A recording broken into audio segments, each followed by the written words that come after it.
Hello and welcome to the Villainess's Tea Party. My name is Lady Corvina Hadria, your host, and today we have our very special guest, the project lead and lead translator of the Suino Sora fan translation, Kakera Sky. Would you like to introduce yourself? Hey there, I'm Kakera Sky. Thanks for having me on. As mentioned, I'm the project lead and lead translator of the fan effort to translate and port Kyrokyu's debut title, Suino Sora, to Windows, Mac, Linux, all that good stuff. You can play it on your Steam Deck, you can play it on your Android device, probably. We'll work that out. But yeah, thank you so much for having me. Appreciate it. Yeah, not only are you doing Suino Sora, you also have your own circle, Ida Pro? Is that correct? Yeah, and a project. And a It's named after project. our cat. Yes, and a project.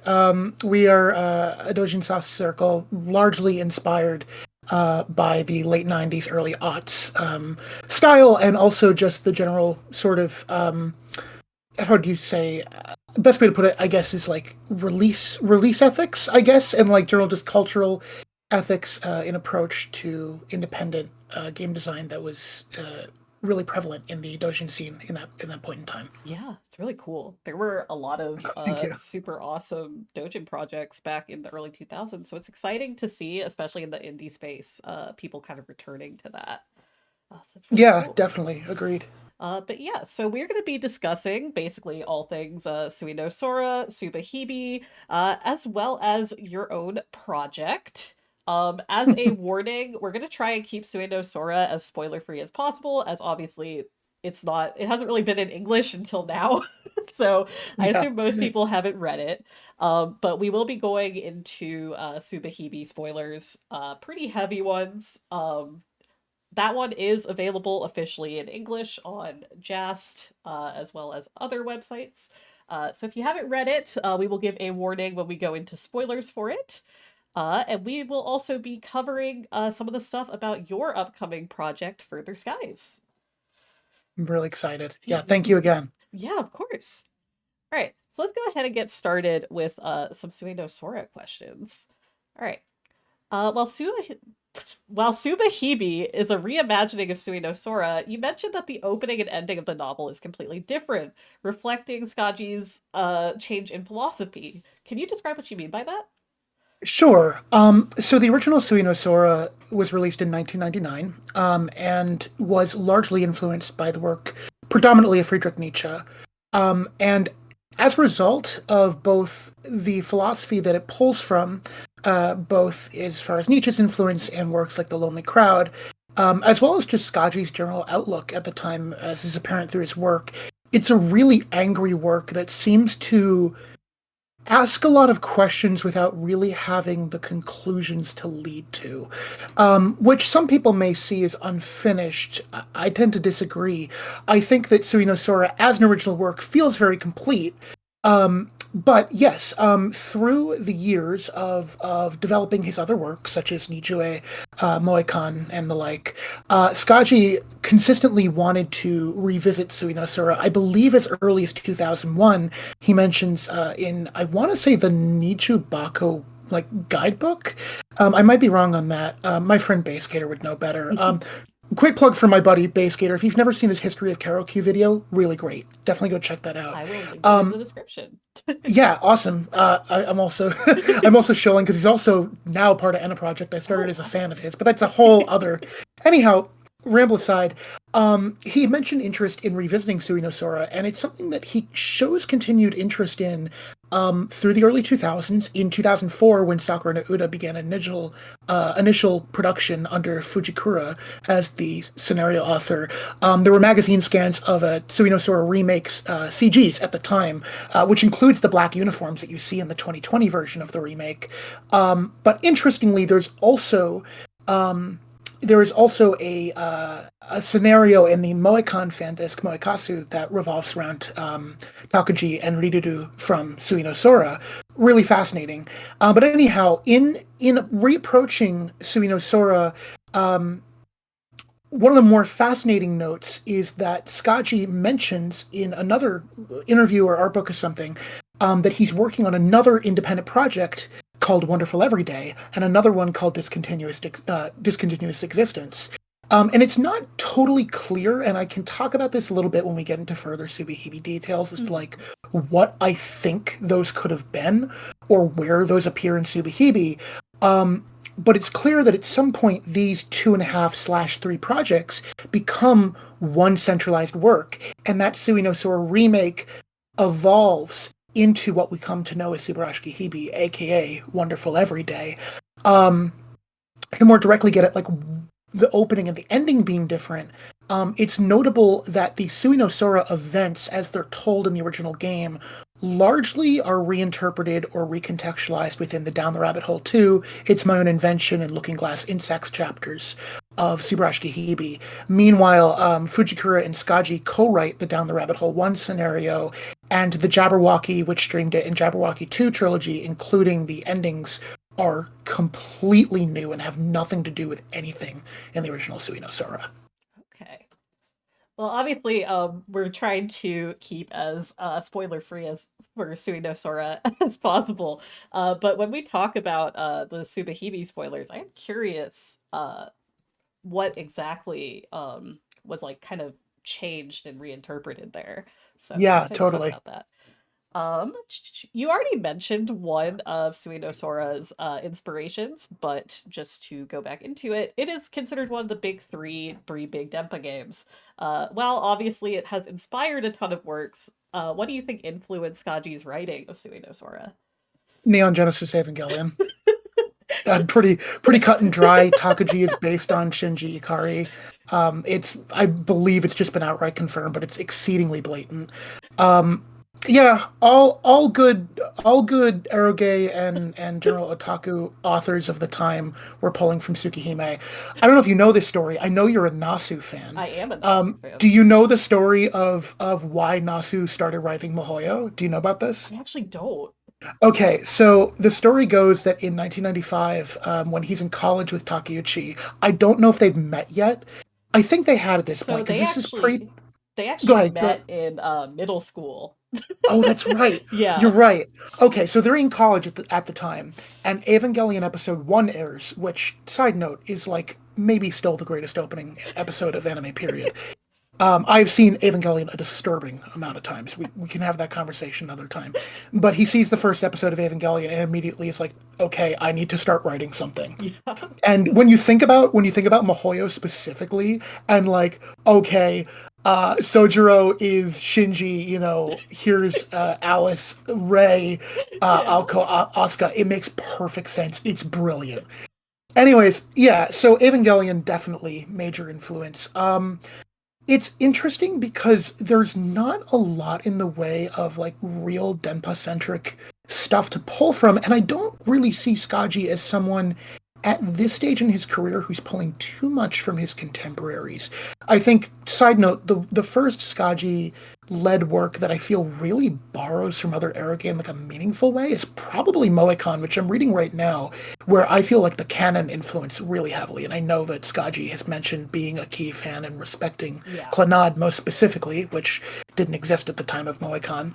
Um, but certainly Skaji really rooted in philosophy and literature. There are references to Wittgenstein, to Nietzsche, all over the original Sui no Sora. A lot of those influences remain in Subarashiki Hibi. Um, but yeah, I think it's a mix of that. Uh, you haven't gotten like the really big to me like the really big cornerstone influences of his work are like 19th century, 20th century Western philosophy and literature. Um, Japanese literature, Eastern literature, but like especially Miyazawa Kenji, who wrote Night on the Galactic Railroad and a bunch of poetry that's referenced a ton in Sakura no Uda. And then just general otaku stuff, but like Evangelion being the really big one for Yeah. Suino Sora specifically. So Suino Sora was 1999, correct? If It I'm was 99, yeah. 99. Yeah. Has he ever mentioned Leaf? Because I know a lot of the Dojin circles at the time were very inspired by Leaf's works. I haven't seen him mention them by name. It wouldn't surprise me if like Kisuado played some influence Hmm. from I have not played Kisuado in full. I have played Chisku. which I don't really see having played much of a role. It's possible. I mean, if you've played any of the N-Sky games, the kind of like sex cult stuff that comes up in that work, Yeah. kind of, I could see it. I just somehow I don't see it being a major influence on Skaji, but I could very well be wrong. He could turn around tomorrow and be like, "Yeah, she's could change my life." Yeah, I know a lot of the contemporaries at the time, and then obviously later writers, if you consider like Ryukishi a later writer, Oh, sure. have mentioned Leaf. So I was very curious if Scotchy has ever mentioned it. That Uh, makes a lot of sense for Rio 7 specifically. yeah, Like Kizuato, yeah, definitely. I see that through yeah, line. and I know obviously Nasu, yeah. Tsukihime and Kizuato have a lot of Yeah. similarities. But yeah. Right. As a very philosophical text, I assume that translating Sui no Sora is probably more challenging than like a Moege. What sort of research and processes did you have to do while translating it? So fortunately, I also have a fascination with philosophy and literature. So a lot of what is brought up in Scotchy's writing, especially at this point, is stuff that I already had a fascination with. Mm, But there were certain things like there's a reference to the Rig Veda in Fourth View, which is Takaji's chapter, mm, that I didn't really fully understand the reference at first. I could tell it was from something, and I recognized the parable that was being brought up. But fortunately, I did have access to, and someone I really think I should shout out today, Phantom Zero, or Phantom, who is the main translator, like dominant translator of the Suino Sora remake, mm, who's a good friend of mine, and he also did first view of the Suino Sora 99 translation. I can sort of get into later who covered what yeah. work wise. But really, I didn't feel like I had to do a ton just because I was very familiar with this work, and also being familiar with Skaji's work, having by the time that I started working on Suino Sora, read all three N-Sky games at least once each. And to me, it's admittedly not his richest work as far as like pulling from stuff that I was really confused by. Like conversely, Nijue pulls a ton from like Shintoism and Chinese and Japanese literature that I'm not as familiar with because it's just stuff I haven't gotten around to Yeah, of reading. course. Um, but truth be told, a lot of the translation process for Suino Sora is less like will I get this reference wrong? It's more getting the point of what's being said across. A lot of it is very basic dialogue. It's not a particularly difficult read. I would say of the stuff of his that I've read, it is probably second only to Moecon in, as far as ease of reading for the most part. So I wouldn't say it was a particularly difficult process from like a research standpoint. Mhm. Okay, that makes sense. That makes sense. What should fans of Subahibi look forward to reading in Suino Sora? And what about people who have never read another Skaji work?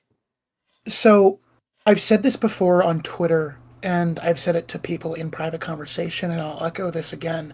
In reading Super Ashkihibi, you are getting the response to a work without having read the response, or the initial work, I should say. Um, Suino Sora, in not just Super Ashkihibi, but in all of Skaji's work, remains the core element. It is Skaji at his most stripped down and bared and just going, here is my discontent, here's my frustration, here's my confusion at the world.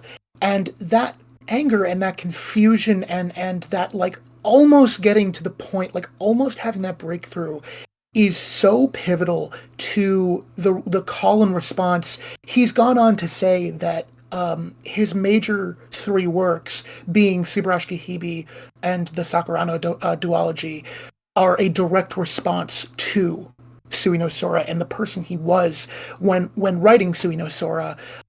So frankly, I'm saying this half facetiously, but if you want Hmm. to have an idea of what you're talking about, you really need to read Suino Sora. Yeah. It is so important to understand who he was in 1999, to understand the person he's coming to be in 2010, and by the time you get to Sakura no Uda in 2015, like the person he's really realized.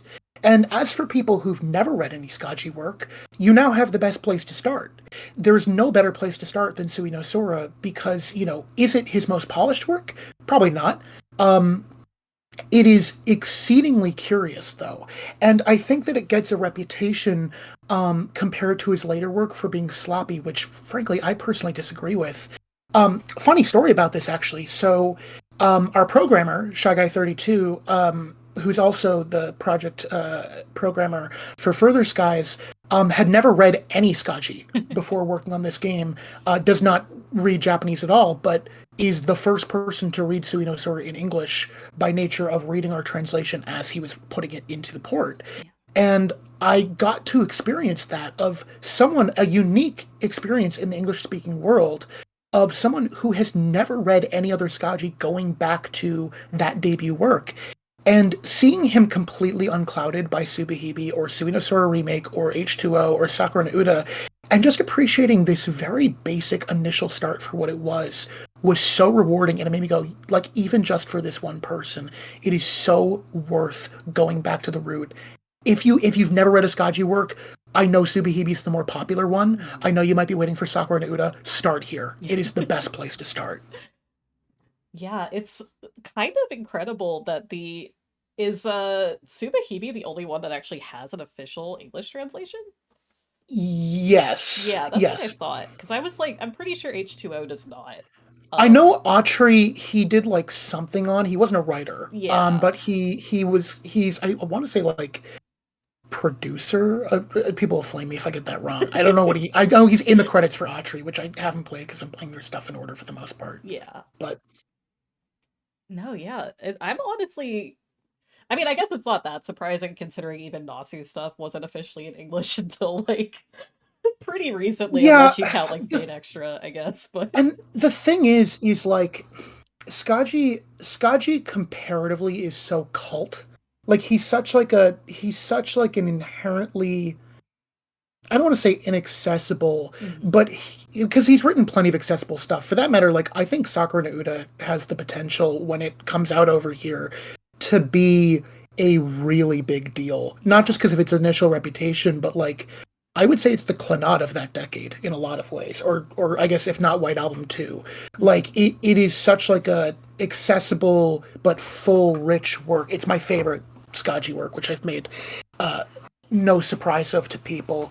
Um, but yeah, I'm both surprised because of his legacy, but also not because like so much of his work is so esoteric, and also like everything pre H2O is a crapshoot of whether it even like if it will run or not. Here's a fun fact for you: Nijue. The original Windows version of Nijue, so not the Dreamcast or PS1 ports, I found out through my friend Charlotte that the OP for that game is rendered in engine, so it's not an FMV, and there is this really infamous like strobe effect about 50 seconds into it that changes the internal color palette every second. So it will basically without failure crash your game on anything above like Windows XP. No joke, when I was playing Nijue, I needed to get a save state from my friend to load my save after the OP so that I could read the game. Honestly, yeah. Running old, especially like old like visual novels for like PC is always Oh, always an it's experience. I still haven't found a way to run Odeon, for instance, which is another big early Dempa title I want to check out. But fuck if I know how to get it running unless I get a virtual machine, which is hours of work probably. Yeah. No, I'm excited. I'm in the process of slowly learning Japanese so I can read more things. Awesome. So I'm very excited to be able to read things in the native language. Like I know there's like Tsukihime is one of my favorite visual novels of all time, obviously. Most people know this. But I'm very Yep. excited to actually read it in, not a janky English translation. Yeah, I was jokingly gonna say you could have stopped. I'm so excited to just read it. Like I know Listen, all love to Mirror Moon. They are so important in the translation scene. I've posted side by side translations of like. Side note: Tsukihime is like also one of my favorites. yeah. If I had infinite money and I had infinite time, my dream project is to retranslate that game. It'll never happen just because I won't have the time for it. Yeah. But like, oh god, that translation. And what's funny is like it's arguably like the third worst Type Moon I translation mean, there's because you've got always like Kagetsu Toya, which is like the holy fuck. translation of the French translation, if I remember Oh, correctly. I respect these people so much because their time is so valuable and what they do is such a charity, but like Jesus Christ. Yeah, no, I've read the Kagetsu Toya fan translation. I enjoyed it. But I I mean have the heard, first time I read it with the fan yeah. translation. I've read it twice. It's great. But I have heard from certain people that it's basically like it doesn't have a translation at all. It's just the quality of the Yeah, work there.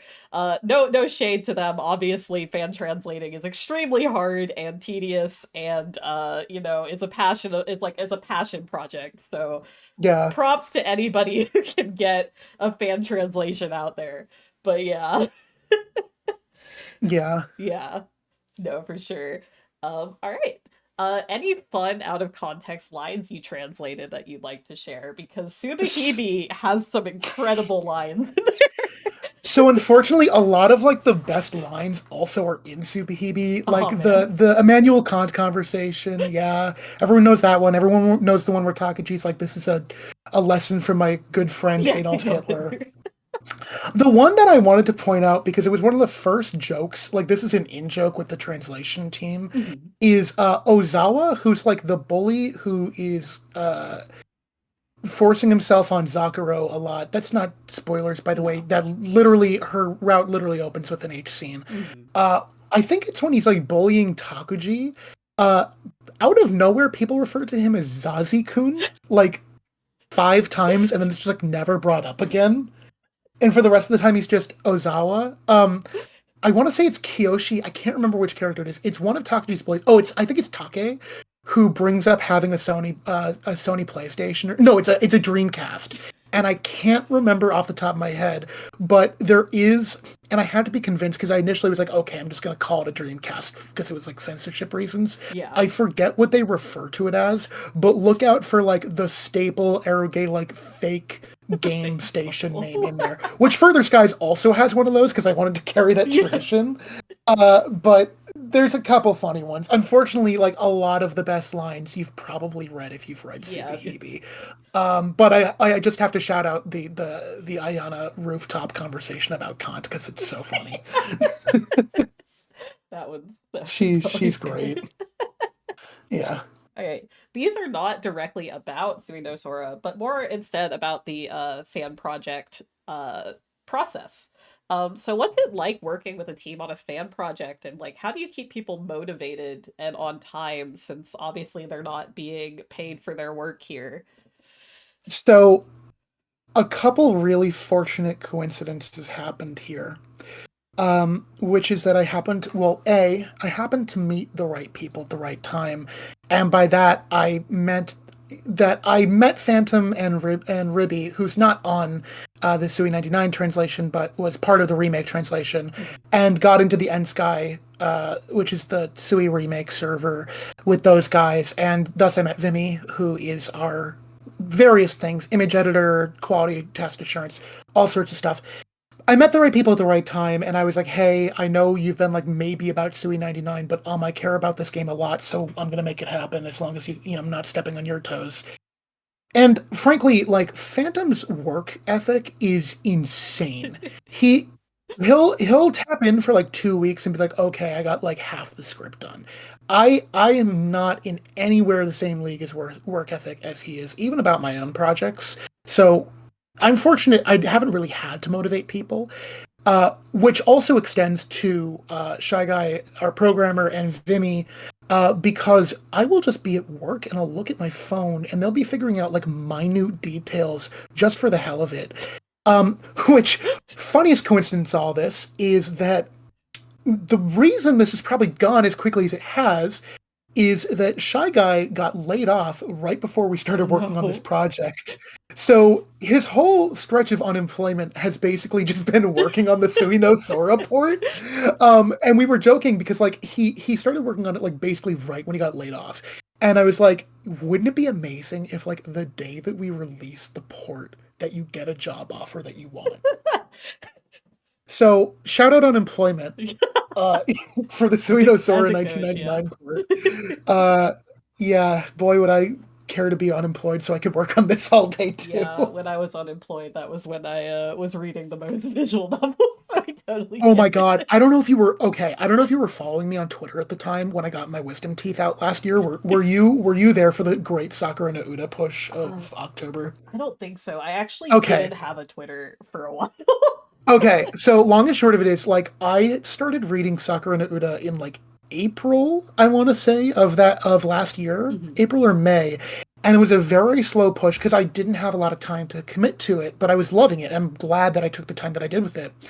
And I got all four of my wisdom teeth out at the same time in October, which was a bitch. And I had like 2 weeks off of work. And eventually, like, I think at that time I finished, I want to say, like, most of fourth view in the translation because I had all that time. And I was like, I can't translate anymore. What do I want to do? And I was like, okay, fuck it. I'll play like 50% of Sakura no Uda and just no life all day for several days in a row, which is only the second worst binge of an eroge that I've ever done. Here's a horrifying fact. I read Fate Stay Night in 8 days the Oh, first good time I read lord. it. I had a really comfy desk job, and my boss had to go to New York for a week. So basically, all I needed to do, as it was like snowing outside and no one was coming in, was like check his emails and answer calls for him. And this was right around the time that the browser port of Fate Stay Night happened. So I would be at home, I'd read Fate in the EXE of the game itself, then I'd go to work, clock in, read Fate Stay Night for 8 hours, come home, keep reading Fate Stay Night. I finished Heaven's Feel in like 2 days. It was awesome. Best week of work I've ever been paid for. Yeah, no, I this isn't visual or not novel related, but like similar thing where I was in the office by myself. Same thing. I didn't have access to like those like the browser games or anything, but I did like watch the entirety of Squid Games in like 2 days. Oh, that rules. I watched like 40 episodes of Galactic Heroes that week too, which was great. It was so awesome. Shout It out was to I'm shout out to watching things on company time. true. Boss makes a dollar, I make a dime. That's why I Exactly. That's why I'm Arrogant on company time. exactly. All right. What was the process of porting Sue no Sora to modern engines? So I think first this requires an understanding of the original 1999 Suino Sora. I never ask a lady her age. Are you old enough to remember Macromedia Flash? I Like bel pre-Adobe Flash?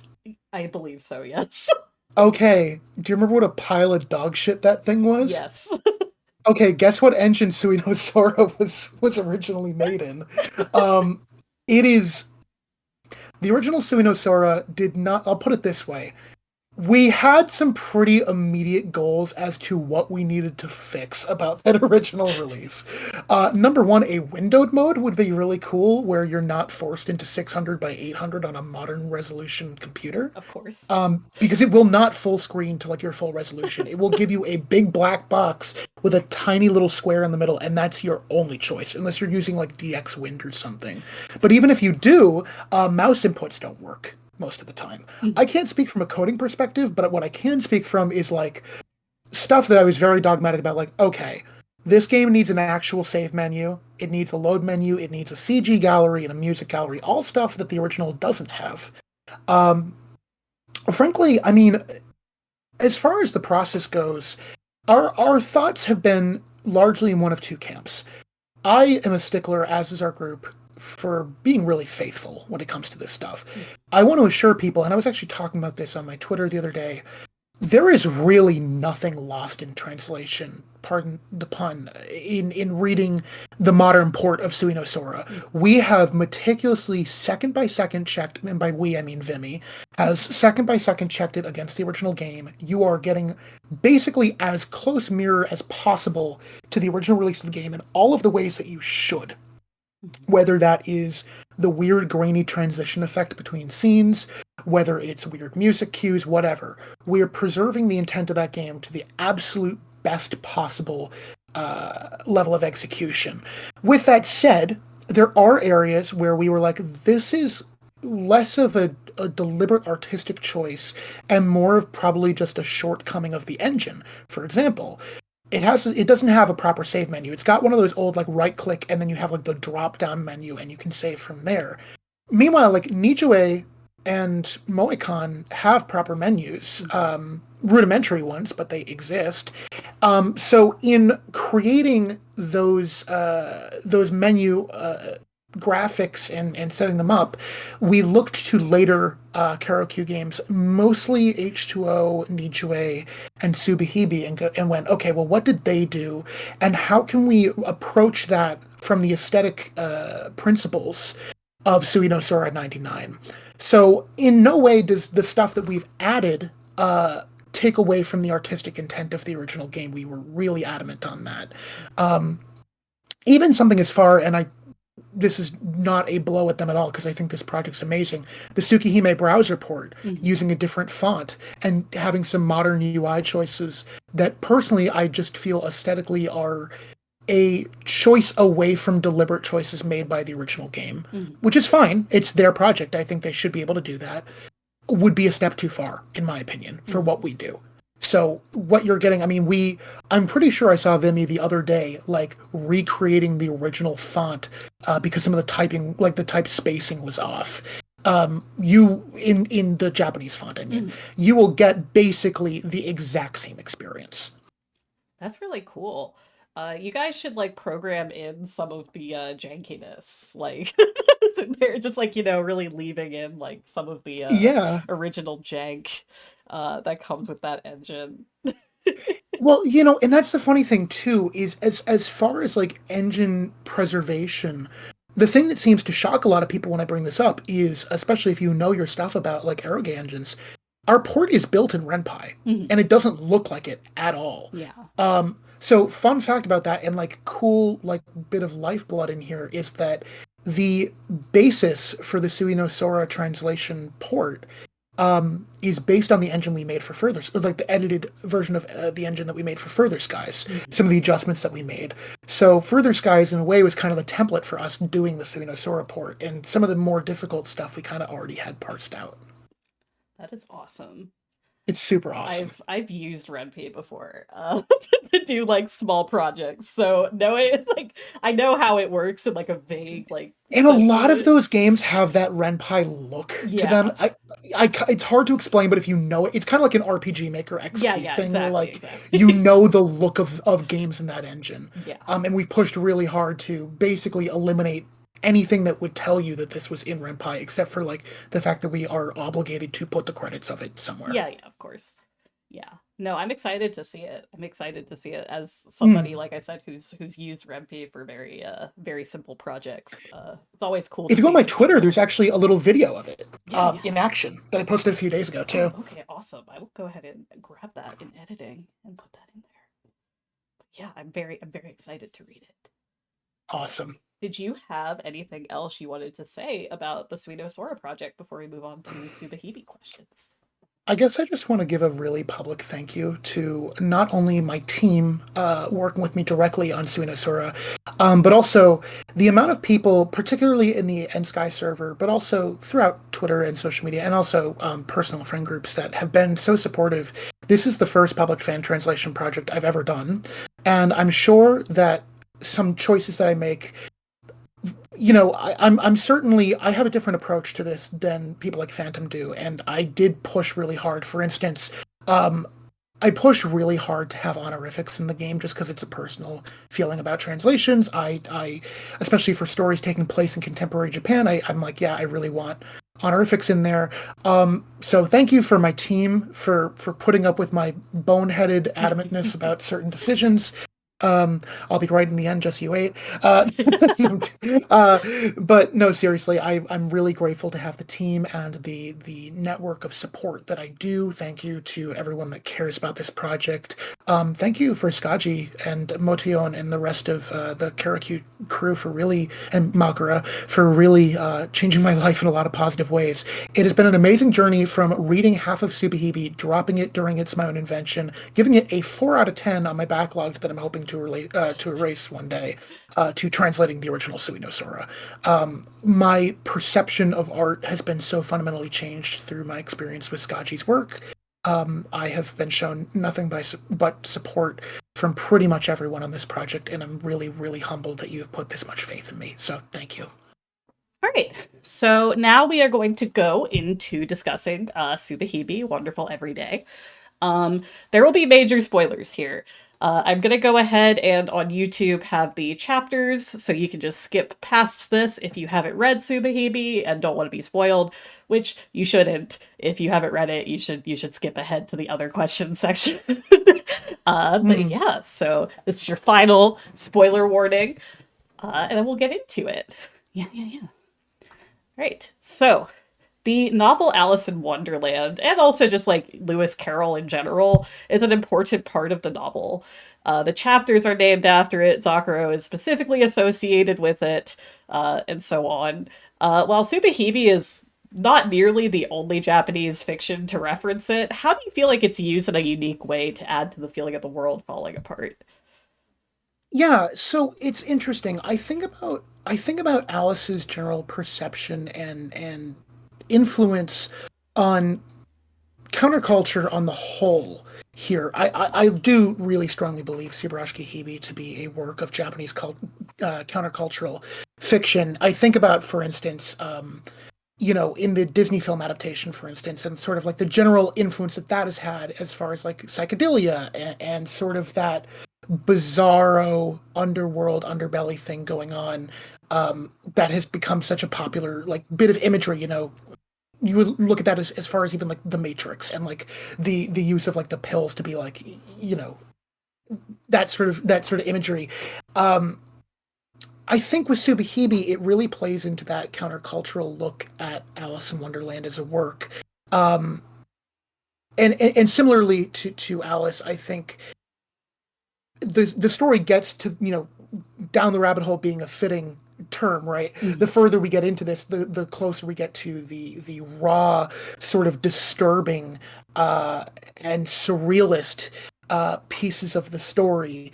Though the surrealism that is in the down the rabbit hole chapters, ironically, I think takes much more from Miyazawa Kenji's work. Mhm. Um, in a sense, you could almost read. Here's my hoity-toity, fucking pretentious opinion on this. You could very much read the down the rabbit hole into It's My Own Invention as sort of Skaji recessing into that negative outlook, Mhm. going back in time a little bit to the events of Tsui no Sora and going, here's where my head was at when I was writing this, but let's interpolate, new themes, new character purposes. And I know we have a question about Kimika later that we'll talk about.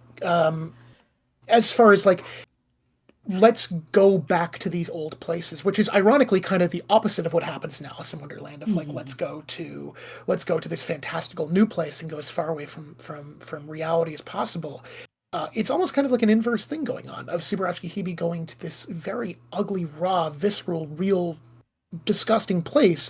Though absurdity carries throughout, which is also a recurring trend in the Alice duology, Mhm. of Subarashiki Hibi embraces absurdity um, in all of its forms, and even more so than Alice. I would also point to Cyrano de Bergerac as an example of that, and its constant use throughout the story as well. Mhm. Um, I guess what I'm trying to get at is absurdity, which I guess Alice, in its own sort of like Western canon way, um, explores that absurdity in a way that no doubt influenced Subarashiki Hibi and how it retaliates against the ideologies of Sui 99. Mhm.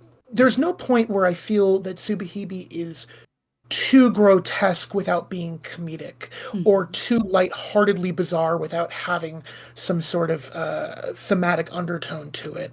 Every piece of it, whether or not you want to acknowledge it as being a valid piece of expression, people meme on the scene of Takagi fucking the desk all the time.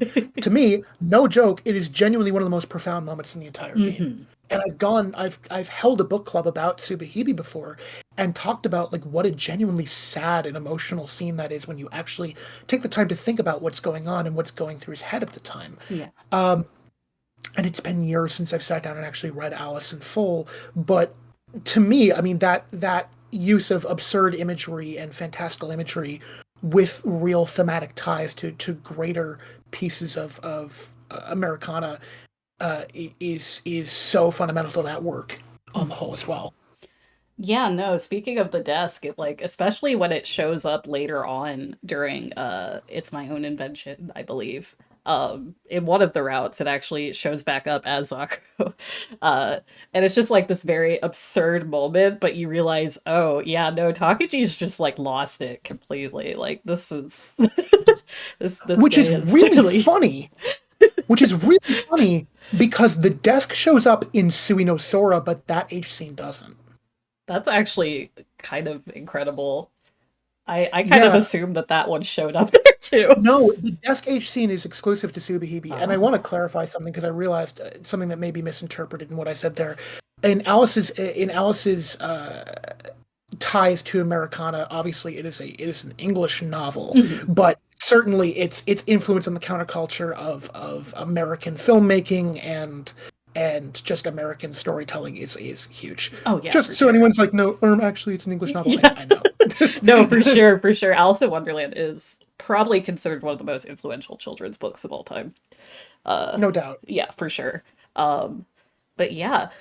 Something that I kind of asked in there, but I'll ask a bit more directly. So Zakuro specifically is very Alice in Wonderland coded.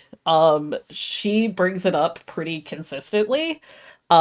As opposed to obviously the trio, the trio sharing the body there, which bring up the other play. Oh jeez. I need Yeah. to edit this. I don't remember the name of the play really quick. Cyrano de Bergerac. Yes, yes, yes.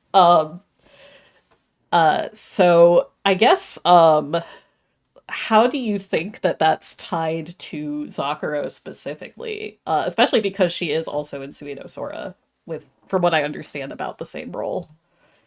Yeah, it's fascinating because that comparison is not present at all in Zakuro's original characterization. Mhm. Um, the original Zakuro route, and I bring this up specifically to contrast it against the Subihibi equivalent, Mhm. is so incredibly claustrophobic. Basically, the plot is just like Zakuro gets consistently raped and Mhm. then believes that she meets the other girls and believes that she has to return to El Himuro and that she's angel advised, and then she convinces them to jump off the roof and it's over. Mhm. Which to me reads there's a consistent theme across Suino Sora of desperation to have a place to belong or Mhm. something to belong to. And I think in recontextualizing Zakuro as someone with some level of like self-actualization in Subihibi, there's a lot of value in that, and it shows maturity in both her, like the reapproach to writing her, but also in like Skaji seeing more nuance and potential for change. Mhm. I don't think that Subahibi Zakuro is inherently a better or worse character than her Suino Sura equivalent. I think they serve two different purposes. Mhm. Uh, as far as comparing herself to Alice, I don't know if there's supposed to be a direct analog there. Beyond, I think that like feeling Zakuro has some level of agency over her own story or some command or desperation for it happens much earlier in her Subahibi characterization rather than Sui no Sora, where she has kind of just like sort of just diminished herself to what she deals with until she finds this calling of being part of the Angel Advice triad. Yeah, it's interesting because at least in Subahibi, Zakuro has two endings for Looking Glass Insects. She has Yes. obviously the canon one, and also the Kimiko route, which for me kind of read as her realizing that she can ask for help and she's not actually alone and doesn't need to do these really desperate things that end up happening in the canon route. I can see that. I can see that. Yeah, and I know that like there's different readings on it, so I could be entirely wrong, but I just thought it was very interesting that things go right for her when she actually goes out of her way to reach out to Kimika, which is where that route splits. Is either she stays alone or she, reaches out to talk to Kimika, and I think that's very interesting personally. Yeah, definitely. definitely. Maybe something to think about after the podcast is why do you think that it's her true ending route that continues the story? Especially considering what it leads into thematically in Mm, Jabberwocky. that is true. That is true. I guess I just considered it like that true ending because that's like the universe that the rest of the novel takes place in, but also considering some other stuff that we'll get to, perhaps not. But yeah. So my second question, this one so for context, I am a gay woman. So obviously my reading on some of the Subahibi stuff might just be personal readings and not, actually as intended. But sexuality, taboo, gender, mental illness, etc., all that stuff is a theme explored a lot in Subahibi.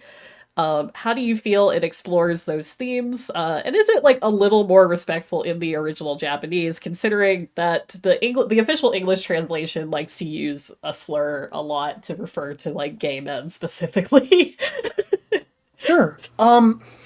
This was actually the question I was maybe most excited to approach because I'm going to respond with a rhetorical. Mhm. In what point of its story is Subahibi concerned with respecting anyone? That is true. Why what since when is Subahibi's prerogative to be respectful? More than anything, to me, Subahibi is constantly constantly reveling in its own ugliness. Mhm. Um regarding the character in question and not to I try to keep my personal um beliefs and identity stuff kind of private just because I tend to be more I want my work to speak for Yeah, me yeah, rather of than my course.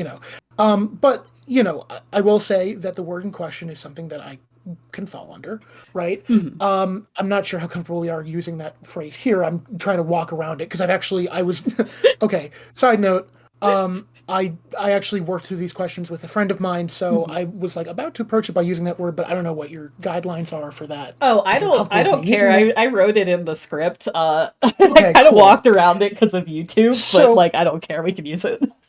okay, cool. So in referring to the master as faggot, Mhm. and in using that word, first of all, if memory serves, the word that's used there in Japanese is okama, and I don't know if Mhm. you know the historical context. I would assume you probably do Yeah, I'm of aware. what that means. Mhm. First of all, we're also talking about a character who was gang raped by several men earlier in the game. Mhm. So no doubt he has some level of trauma around this. And also, if you're reading on the whole Takuji Tomosane Yuki thing is gender stuff, which I think that's a completely valid read. I Mhm. think maybe people pigeonhole it into being the only reading. I think Yeah. there's a lot more going on there. I Mhm. think Subahibi is just about identity in a broader sense, in a metaphysical sense. But sure, gender, sexuality, taboo, all that stuff plays into that. Um, that character, that core triad, is so confused about who they are as individuals and as a united person. Mhm. Um, and where one ends and one begins. So I think in maybe an act of self-loathing or in a you obviously there's the archetype of the bully who's like, oh, you fag, and like turns out he's closeted gay the whole time, Mhm. whatever, which is maybe a played out stereotype, but also like this is a piece of eroge. I'm not anticipating that.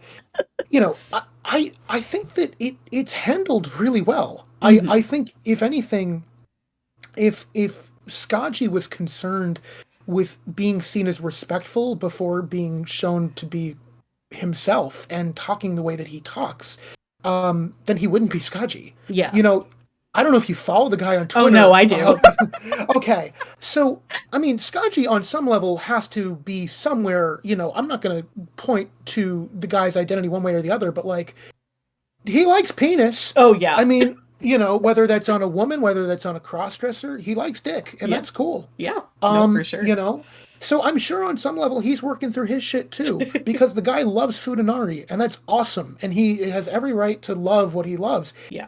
So to me, fuck it. If you're on the same playing field as Subihibi, if you're watching, why should, and I'm not saying this about you, but Mhm. rhetorical, why should we be so concerned about the use of the word faggot as we are the scene in which a grown woman goes home and fucks her dad by force and Yeah. then goes and pees all over the ground?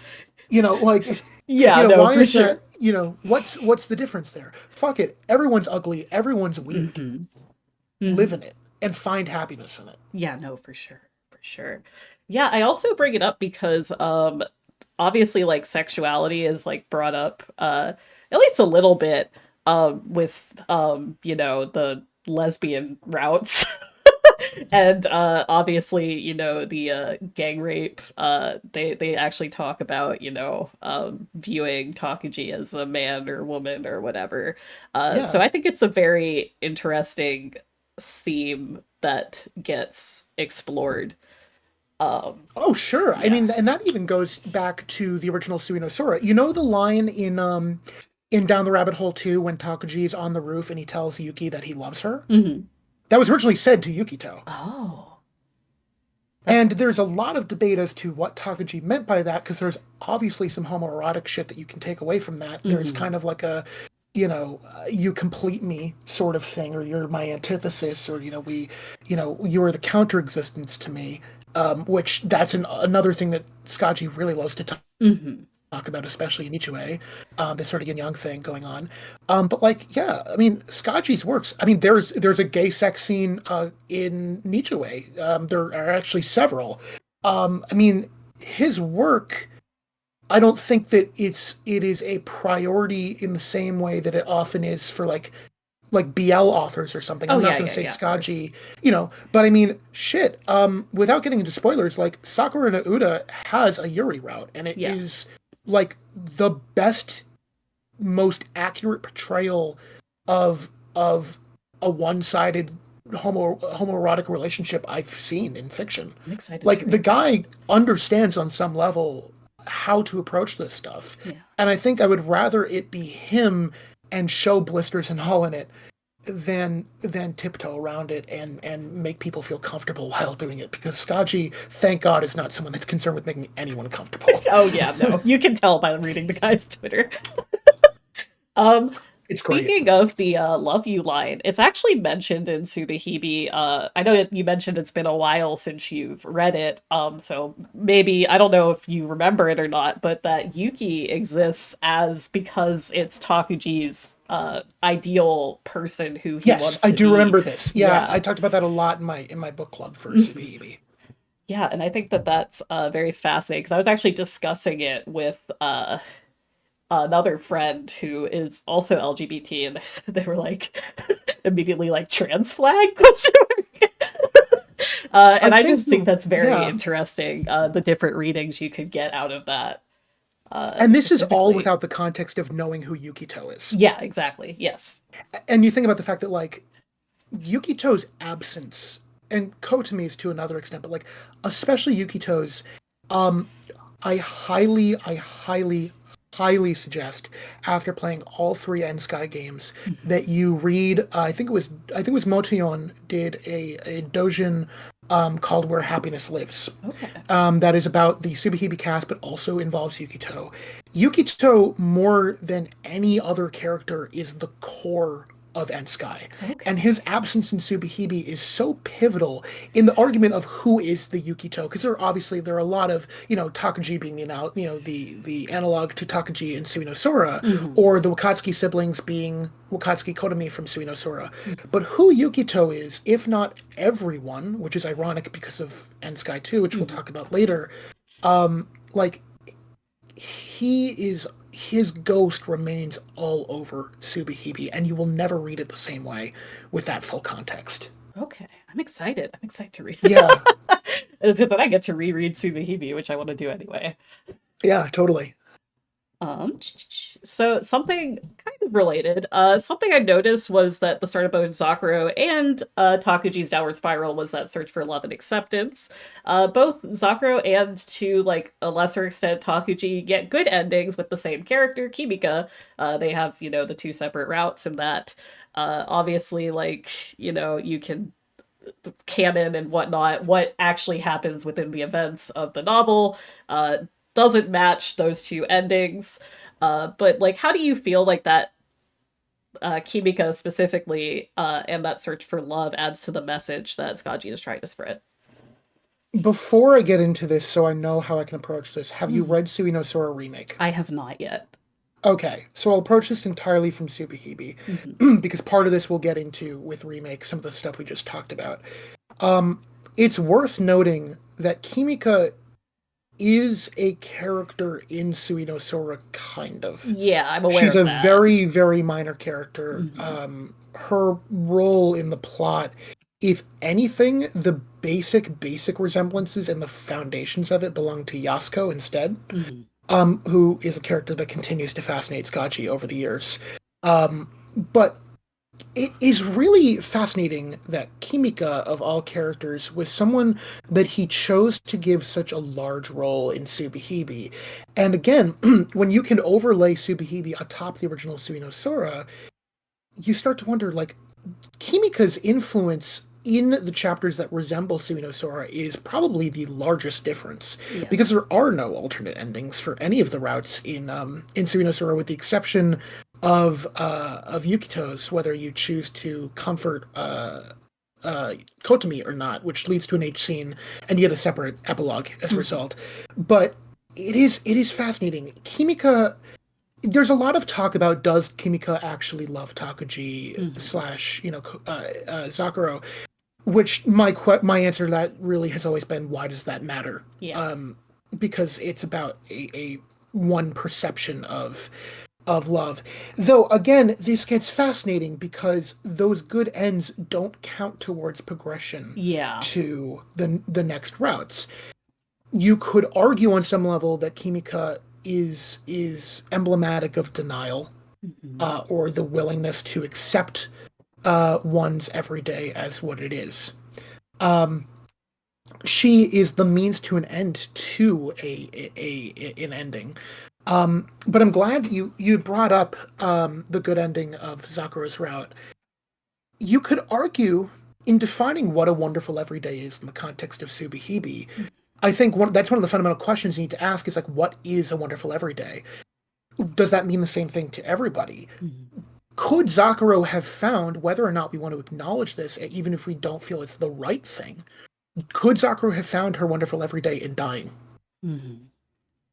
Because there was really no way out. Kimika presents an alternative to her, uh, and as a result, I mean, their ending feels almost intentionally kind of melodrama Hmm. and camp, which isn't that's not me saying that it's poor.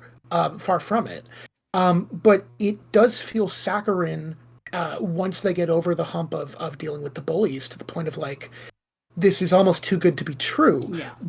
But you could also just accept that as your reality. You Yeah. could choose to end there and not move forward, you know? And that's true of all of the alternate endings. Takuji and Kimika finding each other. Um, one of the things that was brought up in my book club is like, with all of the absurd sexuality in It's My Own Invention, the very normal awkward sex between Takuji and Kimika, Hmm. and like Takuji's first real tastes of like real intimacy, because Riruru isn't going to fill that, Yeah, no, you for know. sure. Uh, and it's awkward, and it's kind of goofy, and they have to figure it out in their own little awkward way, but that's really endearing. And it's fascinating. I think about it, I don't have a concrete answer to that, but it's like, especially when you've read Suino Sword, it's like, Kimika, like, what are you doing here? Like, what is your role? And it's a concept that Skaji will remain interested in, although Kimika is not a major player in the remake. Hmm. Um, you feel the impression of that character on the remake and how his work moved forward. When I try to separate the old from the new in Subahibi versus Sui 99, Kimika thematically is so fundamentally important to how Subahibi tries to push forward. I guess you could narrow that down to, there's always an alternative. Yeah. There's always another way out. Um, but I almost wonder if she's even more than that. Yeah. Kimika is fascinating to me because You said like, does she really love Zakuro or Takuji? And my reading of it was she loves Zakuro to the point where she even teams up with Takuji just because she feels guilt about not being able to save Zakuro. And ultimately, like, they both survive in Zakuro's good ending. And the good ending is, like you mentioned, very like sweet and like kind of over the top, even. Like, Yuki gets control of the body. Like, Yeah. even Ayana's like, "Good job, you got the good ending."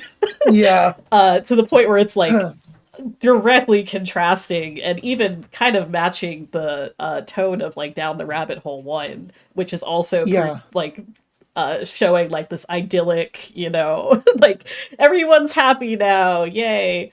Yeah. But Kimika, like as a character, like really the only reason she's working with Takuji to begin with is because she feels guilt that she couldn't save Zakuro, and she even says that herself straightforwardly.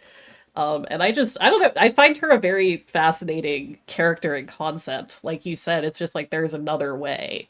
You can find that acceptance in people. And obviously, that doesn't continue the story or anything, but it is an option that you have. Is Yeah. Yeah. Totally. It's a character archetype that Scotchy has explored before. I think about the use of Iru and Sui in Nichue, and basically they're these two sort of like idyllic uh pure maidens that the main character Futatsukage Sogen comes across, who, for little context, basic Nijue, main character, it's like a Jidaigeki, like feudal Japan piece, Mhm. where the main character is cursed with two shadows, and he has a literal head in his stomach going, kill yourself, kill yourself, kill yourself. And he's like, no, I'm gonna live by the blade because it's all I know how to do is just to like live. I fight to live and I live to live. Mhm. And these girls are basically like shut in this like tool shed uh forever. Mhm. They're really important to like the lore of Awahomoroshima, which is where the story takes place, but they have like no concept of the outside world and of life. They're kind of just like this like caged animal. um and they're just fascinated by the struggles of Sogen, and like they don't really understand how he can live the way that he does. And in a way, like to me, I see the foundation of the Kimika character as far back as Nichue in Mhm. that regard, of like kind of being this guiding light in the way that Iru and Sui are to Sogen in Nichue. Um, it's really fascinating, these recurring character archetypes, and I may be totally wrong, and there may be another Skaji character I've yet to meet who's a more direct analog to Kimika, but Mhm. like that was the first time I was like, whoa, like okay, I kind of see where this is starting to happen. Yeah. No, for sure. How do you read Subahibi's themes, and where do you feel it fits in the Karokyu catalog? So I've talked about this a lot, uh, and I think that the best way that I can describe it is a transitional piece. Um, the perception, and I got some mixed feedback from how I worded this on Twitter recently. Um, the perception of Skaji being focused around Subihibi, especially in the West, is really fascinating to me. Mhm. It is not largely considered his best work. That's one of the Sakurano games, or just the duology as a whole. And I would agree. I think Subihibi, of the three End Sky games, is the messiest attempt at the story. That doesn't Mhm. mean the worst, it means the messiest. Mhm. Subihibi to me does not feel like Skaji at his most airtight and figured out. And that's because we know, on some level, the history of this development, which I talked about earlier. Yeah. This was a drip feed project that took several different forms across 11 years, on some level, up to 11 years. You know, whether it was Sui no Sora, whether it was Wonderful Everyday, whether it was Discontinuous Existence, to me, Subihibi less acts as a concrete, definitive, like Skaji work, more so as a live journal of progress. And in the way that you carry yourself through this game, you go from like modern Skaji and Fujikura to early Skaji back to modern Skaji as you read it. Um, I've talked about its place. I've used this phrasing before.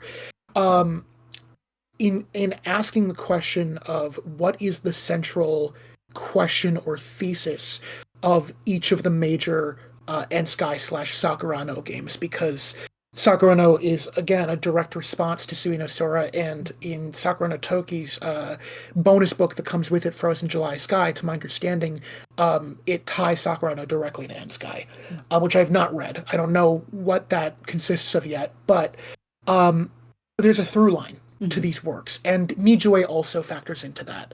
Of Tsui no Sora begs the question of like, how could a god exist in a world so cruel, or if there is a god, how could you permit such cruelty? It's the typical, and I've been this person before, of the typical atheist thing of like, if God exists and if God loves you, then why is there war? Why is there famine? Why is there Mhm. rape? Which is a really reductive way of looking at things. And I'm not a religious person. What I will say is it is directly thanks to Sakura no Uda that I'm not an atheist. I'm some form of spiritual. I don't really care to Mhm. label it. Um, but I've been that person and I've lived that life of like, why, how can you believe that there's a God? How can you believe in some higher power when this is such a fucking cruel and evil world, and kids jump off of fucking high school buildings and no one seems to care about it? Mhm. And there's rape and there's bullying and people kill each other. It's like, how can you find God? What is there to be happy about? Where Subahibi, I think, through it's not even Subahibi so much as a direct journey that happens through Nijue.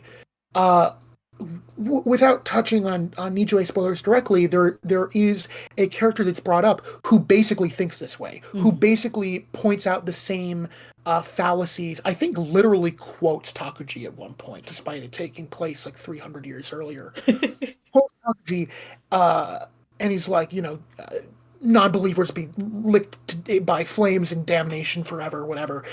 Um, and Sogen, the main character, is someone who you could argue is devoid of purpose, Mhm. who may even be a negative figure because basically all he does is kill people, but he still holds on to his life because life itself is precious, Mhm. and he believes his life to be precious, in spite of all that would tell him otherwise.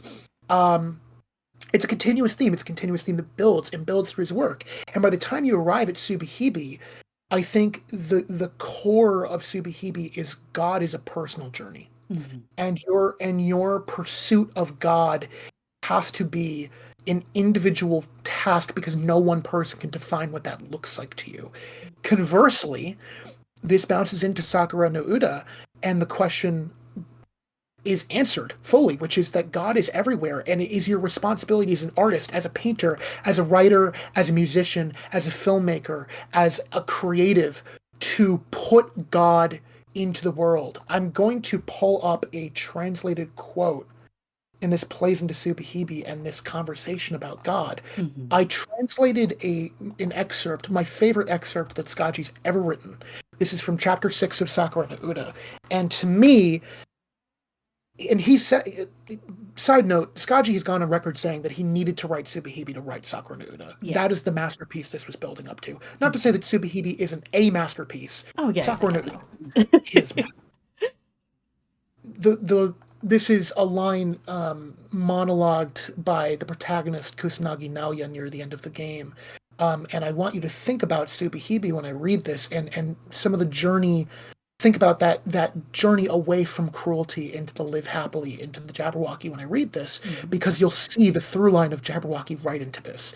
So in chapter 6, Naoya says, a work of art is the subject seen through eternity. A life well lived is the world seen through perpetuity. Therein lies the relationship between art and ethics. I reject the necessity for an absolute God to perceive eternity. God is felt through one's fellow man, and it moves him. For the ramshackle God dwells in the broken man. Therein that ramshackle God holds purpose. The God who dwells in paintings is eternal. Though it's felt for but a moment, it's eternal, and it is happiness. Only in such ramshackle gods do I feel such happiness. Too much happiness, after all, is no different than too much of the drink. All it does is serve to get you drunk. Mhm. I think that spells out the purpose of Subahibi right there Yeah. is that push and pull of the cruel world. Skaji refers to it as blessed life, cursed life. And Mhm. he does that a lot. So I guess you could argue the whole of N-Sky revolves around blessed life, cursed life, Yeah. and the ramshackle god in the pursuit of God. Yeah. No, that's a really good quote. That's a very good quote. I want to read Sakura no Uta. It's so fucking good. Oh, I didn't even mention this. I'm working on the Sakura translation as Yes, well. oh, I'm that's. translating chapter 4, What is Mind No Matter, What is Matter Never Mind, I'm so which is a excited. baller ass chapter of that game. It's so sick.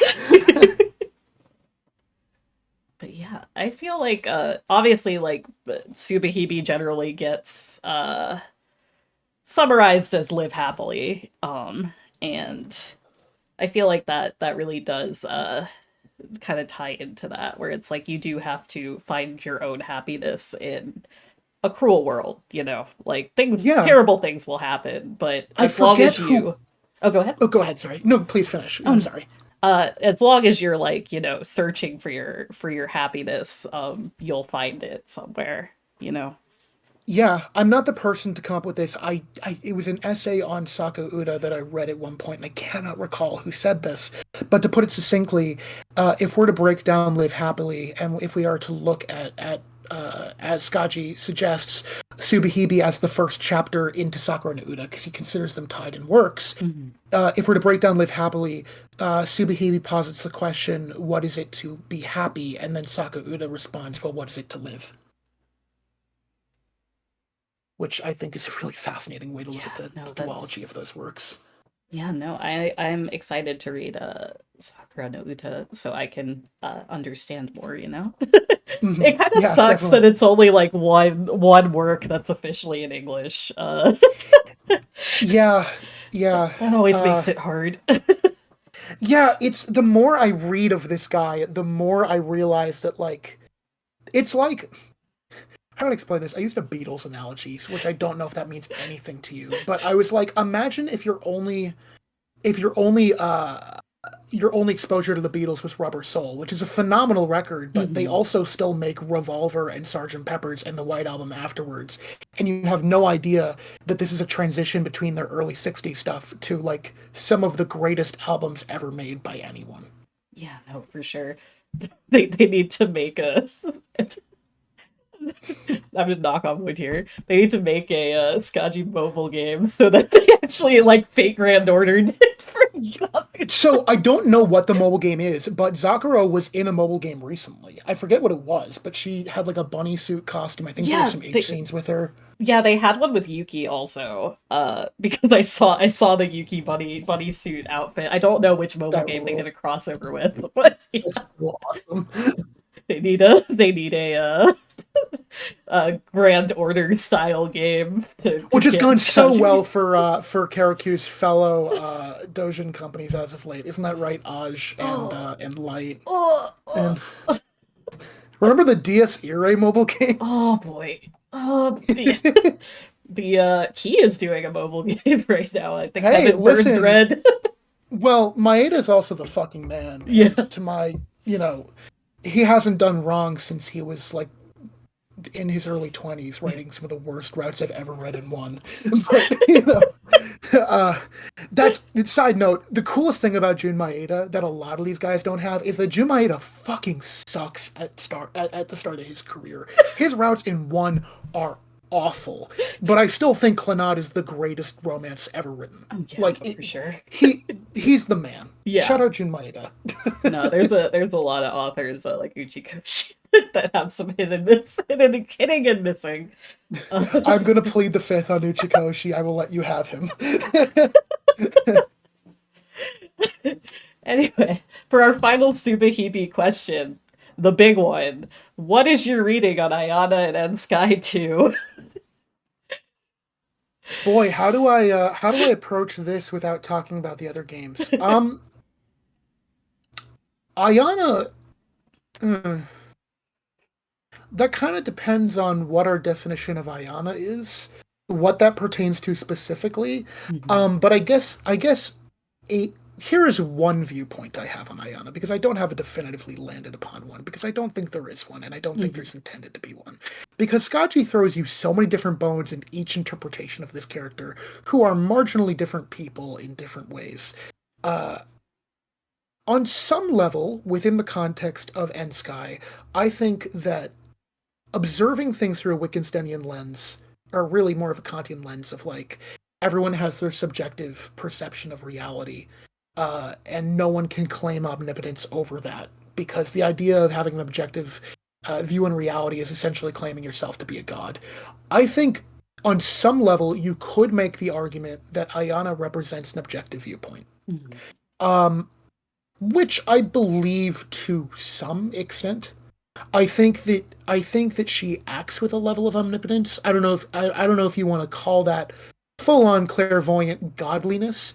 Though various interpretations of her would bring that into question.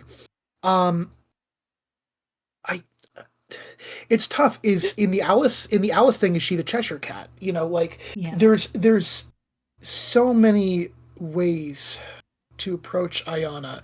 As far as Ensky 2, um, it's a series of propositions. Hmm. It is pretty much bringing things full circle and going, whereof one cannot speak, one must remain silent. Hmm. You can't. There are people that will be like, the whole thing is Ayana's in a coma, which is no, that you can't boil it down to that and go, this is the definitive Hmm. answer to Subahibi. I think in a way you could argue that her presence in Ensky 2 is basically going, Skaji going, I'm going to throw you a bunch of bones for people who think that these are games that are meant to be solved, Hmm. and then go, well, these are all possible, but what does it really matter anyways? Hmm. um I guess she just represents the impossibility of full clairvoyant, omnipotent sort of communication. I don't know. It's tough to say. I've played all three of these games, and I'm still not sure I have an answer to that question. Yeah. The Um, Go ahead. the thing with that causes a lot of people confusion with Ensky too is the ending where you take Ayana's perspective and her classmate, oh jeez, what is her name? Miyu. Miu, yes. Like, calls out to her and acknowledges her. And Miu is kind of like a non-character for Yeah, most of the totally. thing. So her just randomly showing up at the end and being like, hey, Ayana, causes a lot of people to go like, it was a dream the whole time. Uh, which I always find fascinating because I don't think that Subahibi is meant to be read in that very literal uh, Yeah, it's view. I think, in referencing the famous quote on metaphysics, that is the name of the chapter that I'm translating in Sakura no Uda. What is mind? No matter. What is matter? Never mind.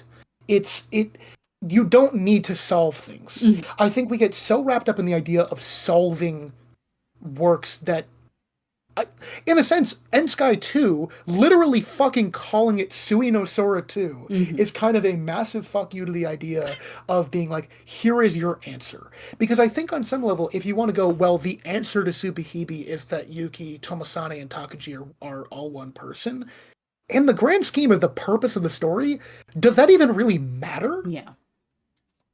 Well, it can if you want it to. Mhm. If you're reading this from the perspective of gender identity, that's your answer. That's the most important takeaway of the story from you. Mhm. If you don't really care about that plot line, it doesn't really have to matter to you. And when she's like, at sometimes I'm Takaji, at sometimes I'm Yukito, or Yuki rather. Oh, by the way, weird fun fact for you: in the Ensky or the Rabbit Hole 2 monologue where she's like, "It's nothing, Mamiya just jumped off the roof," Mhm. she says Yukito and Kotomi's names. Oh, I didn't even notice Uh, that. yes, she does, which is really weird because they're not in Yeah, this game. they don't exist in Subaby. Yeah. Also, weird thing to chew on is that in the ghost room, when that you go to like the weird convenience store in Rabbit Mhm. Hole 1, July 20th, 1999, that's the day that the Ents guy comes in Suino Sora. Oh, I didn't know that. That makes a Yeah, lot more sense. I was like wondering what like the significance of some of that stuff was. But in yeah, a no, that makes sense, a lot of sense. in a sense, if you want to view this through the lens of Ayana puppeting the story across, which I don't think is an illegitimate way to read it, you could argue that she's basically puppeting her own interpretations of the Ensky story and Hmm. tweaking certain things to ascertain new meaning from it. And oh hey, there's the Skaji insert thing. Hmm. You know, Yeah.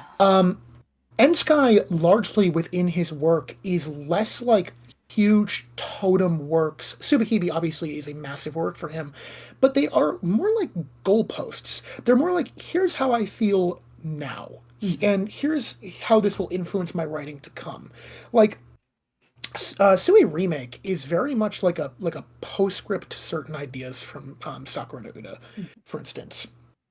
And I haven't read Sakutoki yet because I'm reading all their previous catalog first, but it comes with Frozen July Sky, which is meant to wrap up the Sakurano and Ensky um, duology sort of joint meaning, I guess. Hmm. I can't speak on that because I haven't read it, but it feels like, in a way, like, yeah, Skaji's also toying with the Suino Sora cast and themes and ideas. There are references to the Suino Sora in Moekan. There are Suino Sora references all over Nichue. There's a Suino Sora fan disc scenario in Moekasu. Like, he's clearly continuously fascinated by the idea of this story. Hmm. And I guess in a way, it's almost like a witch's tea party in Umineko situation Hmm. Yes. of commenting on this scenario, which I think has a lot more value considering it's called End Sky 2 if you have the context of what the baseline of the story looks like Hmm. and what's changed in, I guess, if you want to argue Ayana's version of it. Yeah. That makes sense. That makes sense. Mm. Hmm. So that was my last Subahibe question, kind of. Uh, I saw the other one. so I have some other questions, as well as some outside questions that were asked by people on social media. So I guess to get started, tell us about how you got your circle together to work on a project. Yeah. So Further Skies was, I guess, the idea for Further Skies came before forming a circle around it. It was initially the art director had a college project due and wanted to do a novel game around it. And at the time, I was just wrapping up When They Cry, which is like really, really, really important to me. Hmm. And I had rekindled a fascination with novel games because I had taken a break away from them for a really long time. I had first read Clannad when I was like 12, and it'd been like Hmm. over a decade. And coming back to this genre, and I was fascinated with the idea of writing one for myself. And so we got together and we started thinking about ideas to handle this project. And then we got our very close friends on board, and then things start to build more and more. And fortunately, through the N Sky server and through starting a Twitter presence and putting a feeler out on some Further Skies art, we start to meet some people. We introduce people like Paige Ton and Annabelle, who are our art team. My editor, who I feel really bad. I forgot to shout out Akari directly. Akari, he's my editor for both Suino Sora and Further Skies. I have several editors for Further Skies, but Hmm. Akari's on both, and he is also involved in Sakura no Uda. So thank you to him for everything he does. His also insane work schedule. Um, yeah, I like to use the cross-channel analogy of a tower of friends. Of basically putting this feeler out there in a very crossy tai chi way, going, is anyone alive out there? And people ping and go, holy shit, what you're doing is cool. And we continue to build this thing. Hmm. It should come as no surprise. Cross-channel is the major fundamental influence on Further Skies as it exists now. That makes sense. That's another one that has, I believe, like four English translations, and none of them are good. So, Ah, yeah. yeah. Oh. Sometimes I wake up in cold sweats and I think about George Henry Shaft. Truly the greatest English localizer of all time. Listen, man, if you want to play Gecko no Carnival, he's the only guy that will give you an English translation to Oh do that. God. So, Let's see. This I also got like a kind of viewer question about this, but tell us about Further Skies. What were your inspirations, the development process, all that good stuff. sure. Do you want me to give like a basic overview of what it's about? Yeah, go for it. All right. So Further Skies is a chapter by chapter kinetic novel, so no choices, that takes place in 2008. It follows predominantly two teenage girls in Japan, Tachibana Kiori and Watanabe Ena, who have been friends for many years, and they have like a very tight sort of sisterly friendship.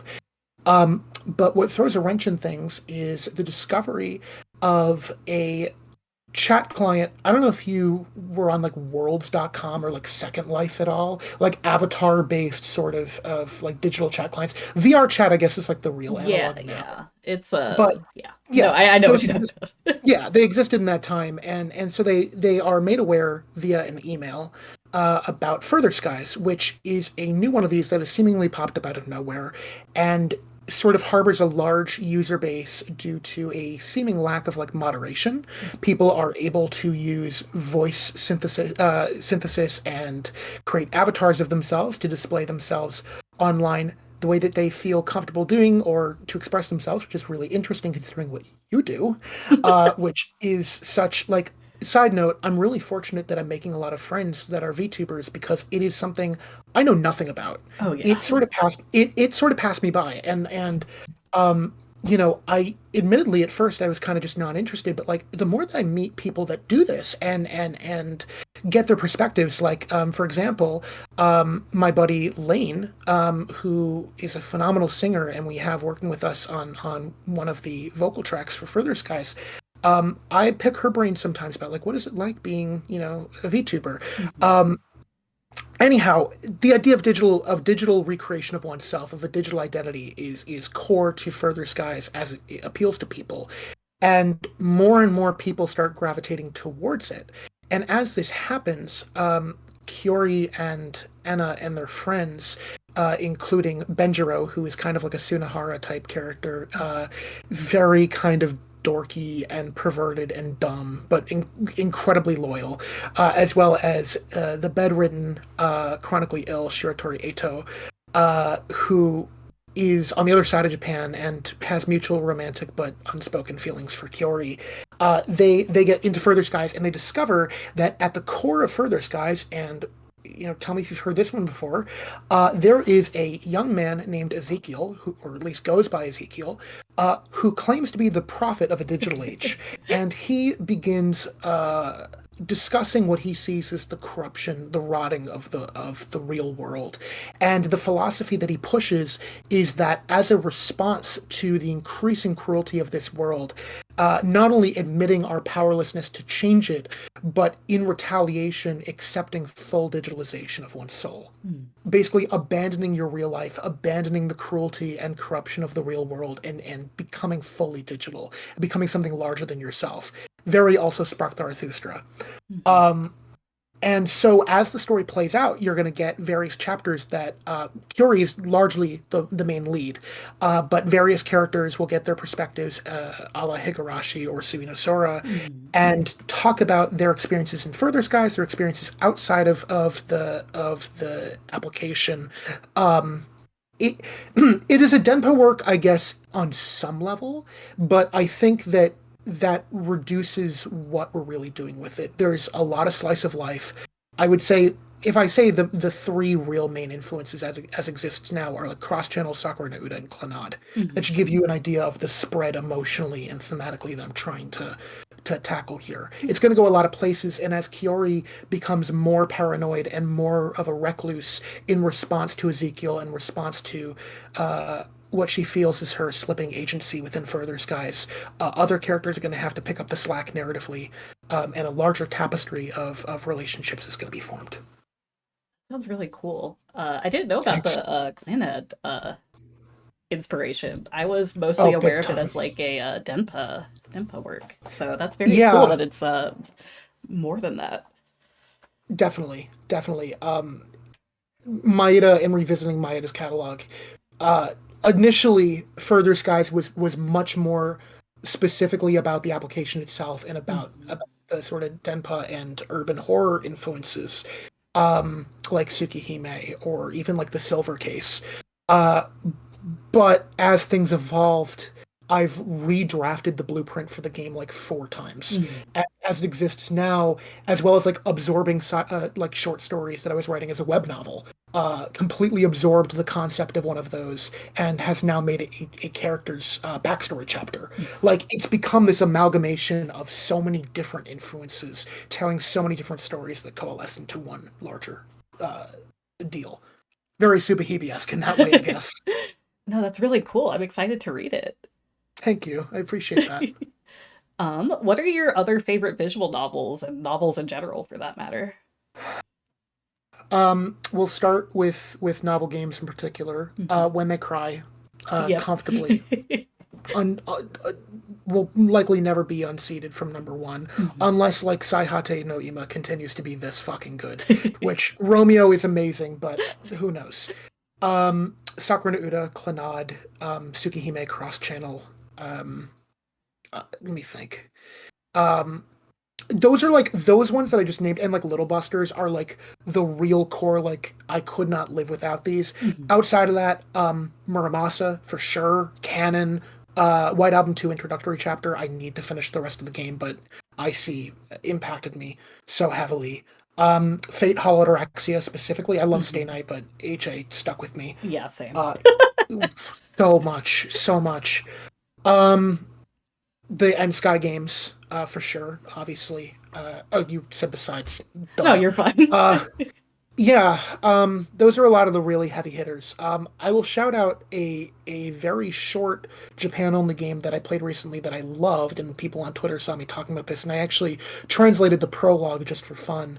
I recently played Shumatsu no Sugoshikata, The World is Coming to a W/End, which is a really fascinating work. That title is just insane. Mhm. Uh, but it is essentially a review of non-stories that takes place in a high school a week away from the end of the world, and everyone knows it's coming. And rather than be a big drama, it's about people dropping like their stature around each other, dropping rank and file, and just falling in love with each other and exploring human relationships with the last week they have left. It is really touching. I see no one talk about it. I think I'm one of like 15 people to have it logged on VNDB. But it is such an incredibly, incredibly touching work with my favorite art style I've ever seen in the medium. So if we're talking favorites, that doesn't rank in like the When They Cry Clannad tier, but I really need to shout out Shimatsu because I was really impacted by it recently. It's maybe my favorite thing I've read this year besides Higanbana. Mhm. I've never actually heard of that one, but which I mean, I guess I makes will, sense if only like 15 people have yeah. read it, logged it, but The yeah, it was done by what are they called? What the hell are they called? I can never remember the name. I'm going on VNDB literally right now. you're fine. Um oh, Abogado Soft or whatever they were called. Very fairly like obscure studio. They've done a couple games people have heard of. But they were never really huge. Mhm. I will send you the VNDB page so you Ooh, can take a sure. look at Thank you. this. Really, really gorgeous art. I loved this game. No one has it as a 10, but four people have it as a 4, myself, or a 9 rather, myself included. So, yeah, gorgeous, gorgeous game. The artist worked on like basically nothing else. They worked on like uh, MS, which is like a fairly obscure Nuki Gay thing. Mhm. But yeah, cool game. All right. What is the most absurd visual novel you've ever read? Oh, Fushigi Densha, without question. Fushigi Densha is just fucking bizarre. I need to shout out Moe-kan though for being like Moe-kan is just like I, what do you know? Okay, what do you know about Moe-kan, I don't really if know anything? anything about Noe Okay, Boycott, I'll be so honest.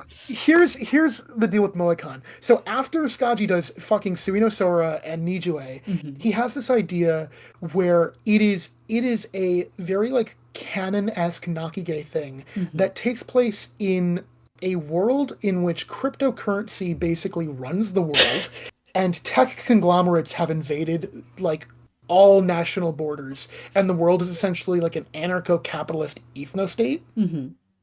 And the Moeko Company has an island that is called Moeko-jima, or by its more formal name, Killing My Business and Business is Good, on which the main character, Takahiro, uh, he hangs out with like all the reject maids because they train maids to be assassins called Alice in Chains. Hmm.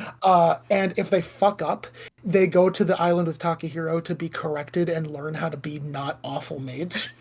Um, and it turns into like this like exploration of like the boundaries between AI and humanity, and like this very strange chuny thing because Takahiro used to belong to a group called Nursery Crime and has had like this crazy power called Jet Black. So it's like a chuny gay, and it's like Naki gay and like absurd political commentary and just like stupid, inane made just moe slop. I love Moe-con so much.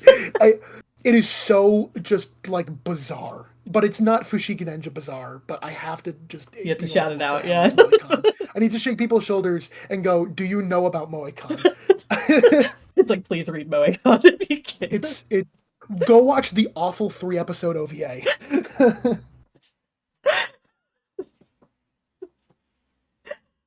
All right, who is your favorite N Sky character and also your best girl? Very important question, I know. Is it cheating to say Ayana because it's everyone, depending on your interpretation? Actually, thinking about it, it kind of depends on the game. Hmm. Uh, I will avoid my answer for remake, but anyone who's played remake will know why that is in the very obvious answer. For Sui 99, I'll say Zakuro, or Yukito. Yeah, probably Yukito. And then Subahibi, I guess Sakura. Yeah, I'll just say Yukito overall, Okay. probably. Yukito and Sakura are like my two Best girl favorites. Yukito, yes. Best girl is Takachi. So true. Actually, best girl is the weird alien thing that is breastfeeding the naked boy in that one CG Oh in yeah, yeah, Canon yeah, yeah, Invention. that is best girl. Yes, I agree with you. The actually no, the best girl is Tsui no Sora-chan, which hangs up in the sky menacingly with its big gross eye and stares down at all of us. We have a lot of options for best girl here. Yeah, I think yeah, the cartoon Jesus is another good contender for that's that. a good one. Desk-chan, That's classic. Sean, of course, of course. Uh, yeah. Um, TikTok e-girl-chan. Shout out Kimika. uh, no, I don't know. They're all good, but Takaji's better than all of Yeah, yeah. them. He kind of rocks that uniform. You No, have he to really admit. does, honestly. He should have gotten a bunny suit collab character in You know what's whatever amazing? mobile game that is. So one of the male leads in Sakura no Uta is forced to cross-dress as a maid at one point. It's like a comedic bit, Mhm. but Skaji loves that design, and despite him not being a romance option, ships the hell out of Naoya and Kei, and like posts Naoya fan art all the Oh time, my like god. retweets it. Did you see him on Twitter the other day? That was like, I need more cross-dressing cosplayers to play. Today I woke up to him just posting like Futanari, like all like spaced out. I I love him so No, much. He sucks. his Twitter is a gift that keeps on giving. He's phenomenal. I only hope to one day match his nuanced pervert energy. We love our perverts here. That's true. That's true. 100% true. All right, I got a bunch of questions. Well, I got like a couple questions from some people on social media. Um, so I kind of just like copy and pasted them directly in as typed to because I didn't want to like reinterpret what they were asking. Sure. So I don't know if that's what they expected me to do, but that's what that's what I did. So here's the first one. Was the Dempa craze we saw around the late 90s to early 2000s, like not just visual novels, but media in general, do you think the Lost Generation was the sole cause or another reason for something like Suino Sora and the other Dempa Big Three to exist? That's a good question. Unfortunately, also, I was not in Japan in the 1990s, so I can't speak from a direct perspective. But looking at this also begs the question of what actually qualifies as a Denpa work, which I think because Subahibi has acted as a Denpa introduction to so many people, Mm-hmm. treat it as like a genre, which it's kind of not so much as it is an archetype of a character or a theme. Um, it's tough to say. As far as that sort of absurd Eroguro thing, that really predates any sort of Denpa movement. I mean, you go back to like the Dojin Eroguro works of like the 1980s and the Mm-hmm. like. Um, I think like any countercultural movement, it comes from wanting to be the antithesis to what you see as the norm, and as a result, I mean, I know Skaji talks about this on Twitter. He talked about this when Toriyama died, where he was like, I read Dragon Ball growing up, but like by the time that I was in middle school, like I was going to like underground, like manga trades and like manga sale, comic sale sort of stuff, and there is where you would see a lot of these really obscure, boundary pushing dojin titles, whether that's in manga, which was really where it really took off, or just plain artwork or games or whatever. It is tough to say, especially because like a lot of the authors behind the Denpage works, especially like the big three, weren't really into eroge very much at all. Mm-hmm. Like I think Shizuku, is seen as like the godfather of all this, but I don't know if any of the big three authors have actually read it. I Yeah. would not be surprised if Skaji does, because he is clearly more interested in eroge than the scenario authors of like Jisatsu no 101 or Sayoshi.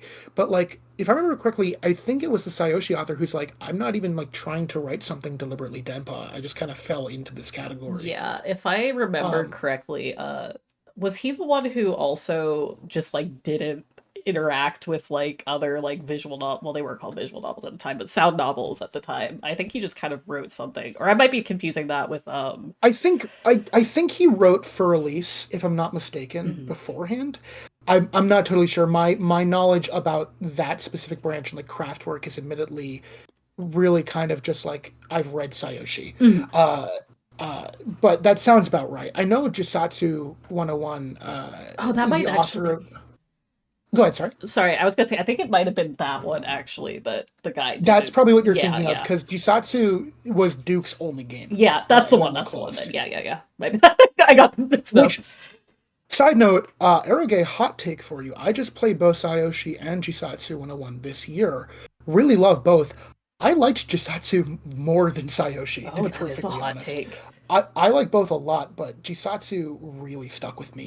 It's definitely messier, but it is really, really fascinating. Yeah, I've seen some stuff on Jisatsu, but the main thing I know about is how scrunkly the art is, which I kind of love. Yeah, it's weird because it's so inconsistent in its Mhm. style. There's like that one CG of the side profile of the main girl, Yeah, the Samome, famous one, yes. that that looks like an Utena like Vaseline oil painting. Yeah. It's really bizarre. But that game is. I think that kind of adds to just like I don't. Okay, I don't know if you know this. It is either CGs on screen or it's all black Yeah, no, I do know on that. screen. Yes. It's so fascinating. It's such like a claustrophobic experience. I really love that game.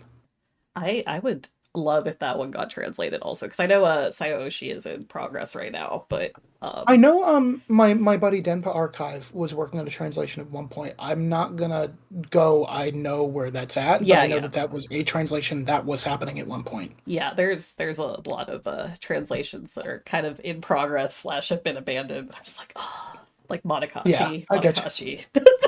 I want to read my Remember, Ero Guro lesbians. I'm really bummed about the Sakura Moyu Yeah, situation.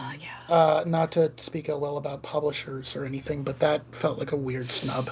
Um, yeah, anyhow. yeah. Second question: do you think we still have these kinds of works besides what Skaji cooks? And by that I mean mid to late 2010s to right now, not 2000s. That kind of depends on what they mean by these kinds of works.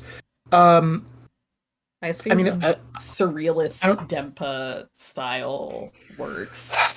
it's such a small subcategory to begin with that I think like that depends on how you define that at all. Hmm. Um, if we're talking more just like philosophy heavy work, then like yeah, definitely that definitely still exists. A lot of it is going to be smaller just because the aerogay industry as it exists now is smaller. Hmm. The thing to do if you're really fascinated in Arrowgay is don't just look for genres, look for scenario authors you really care about. Hmm. A lot of the really big guns, yeah, they've retired, but like Romeo Tanaka still writes all the time. He just did Tsui no Stella with Key, which I hear is great. I've yet to play it because I'm also doing Key stuff in order, and I'm only up through Rewrite, which he was the lead author on. Um, but like Romeo still writes, Skaji still writes. I think uh name is escaping me. Masada, the Shinzabansho guy, like Diasire.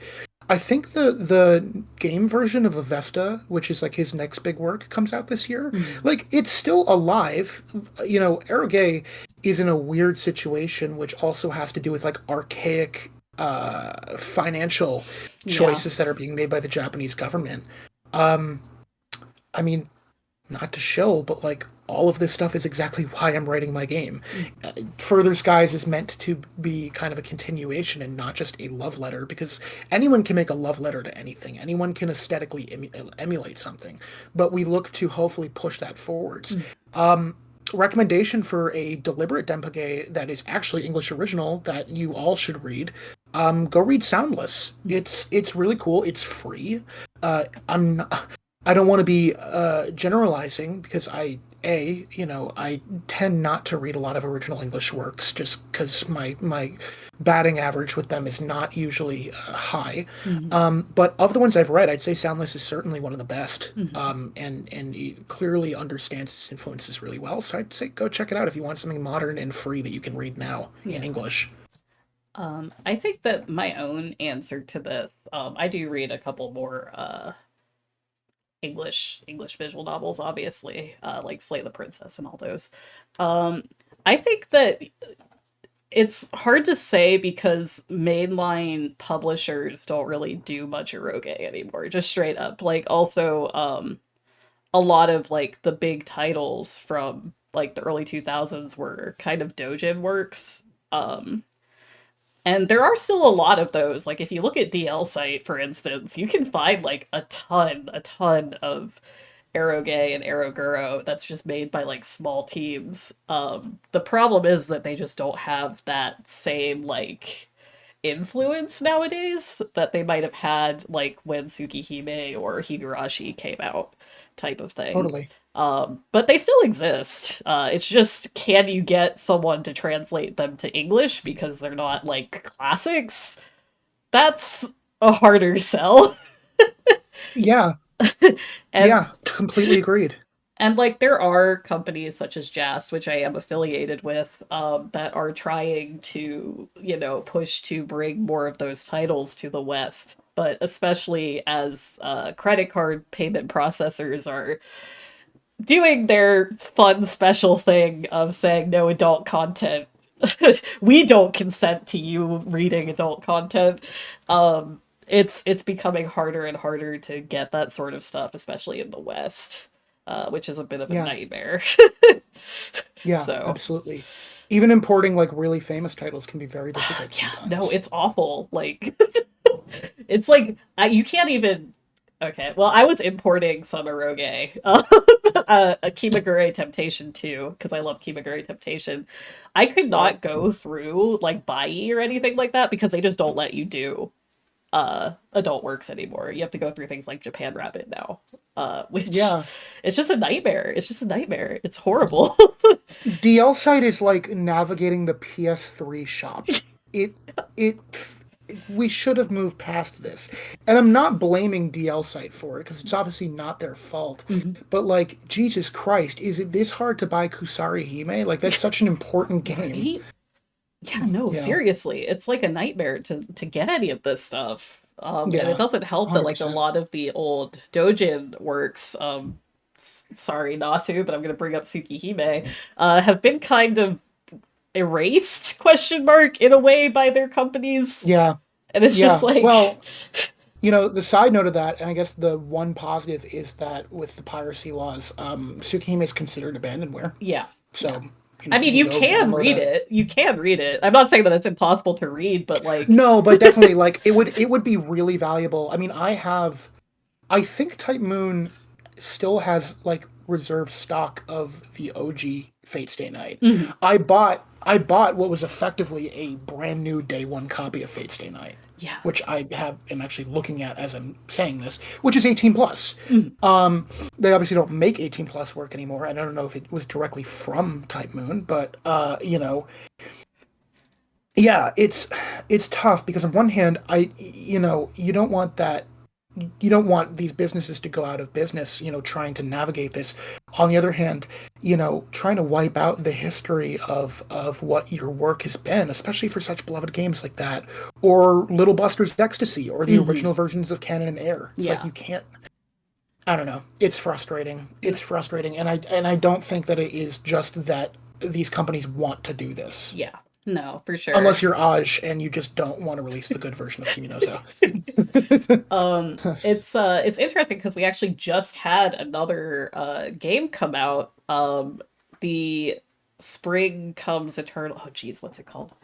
I'm gonna go looking Oh, really this quick. was like a Moe game, right? I It's haven't. a I hard sci-fi one. What's it called? There's like this hold on, I'm gonna go find the title of it really quick. It's part of the series of Seasons games that just came out in it's an older Japanese work, but it just came out in English. Let me find the oop. I think I've heard of this. I've never read it myself. Harukuru. Uh, Oh yes, I heard people talking about this. I know very little about it, but I have Yeah, heard of it. so it just came out in English, but the thing is, the version that was just released is the remastered version, which they just completely removed all R18 content from it. Like the Yeah, original you're seeing a team, lot like of they that. redrew all of the CGs and everything, but just removed the R18 stuff.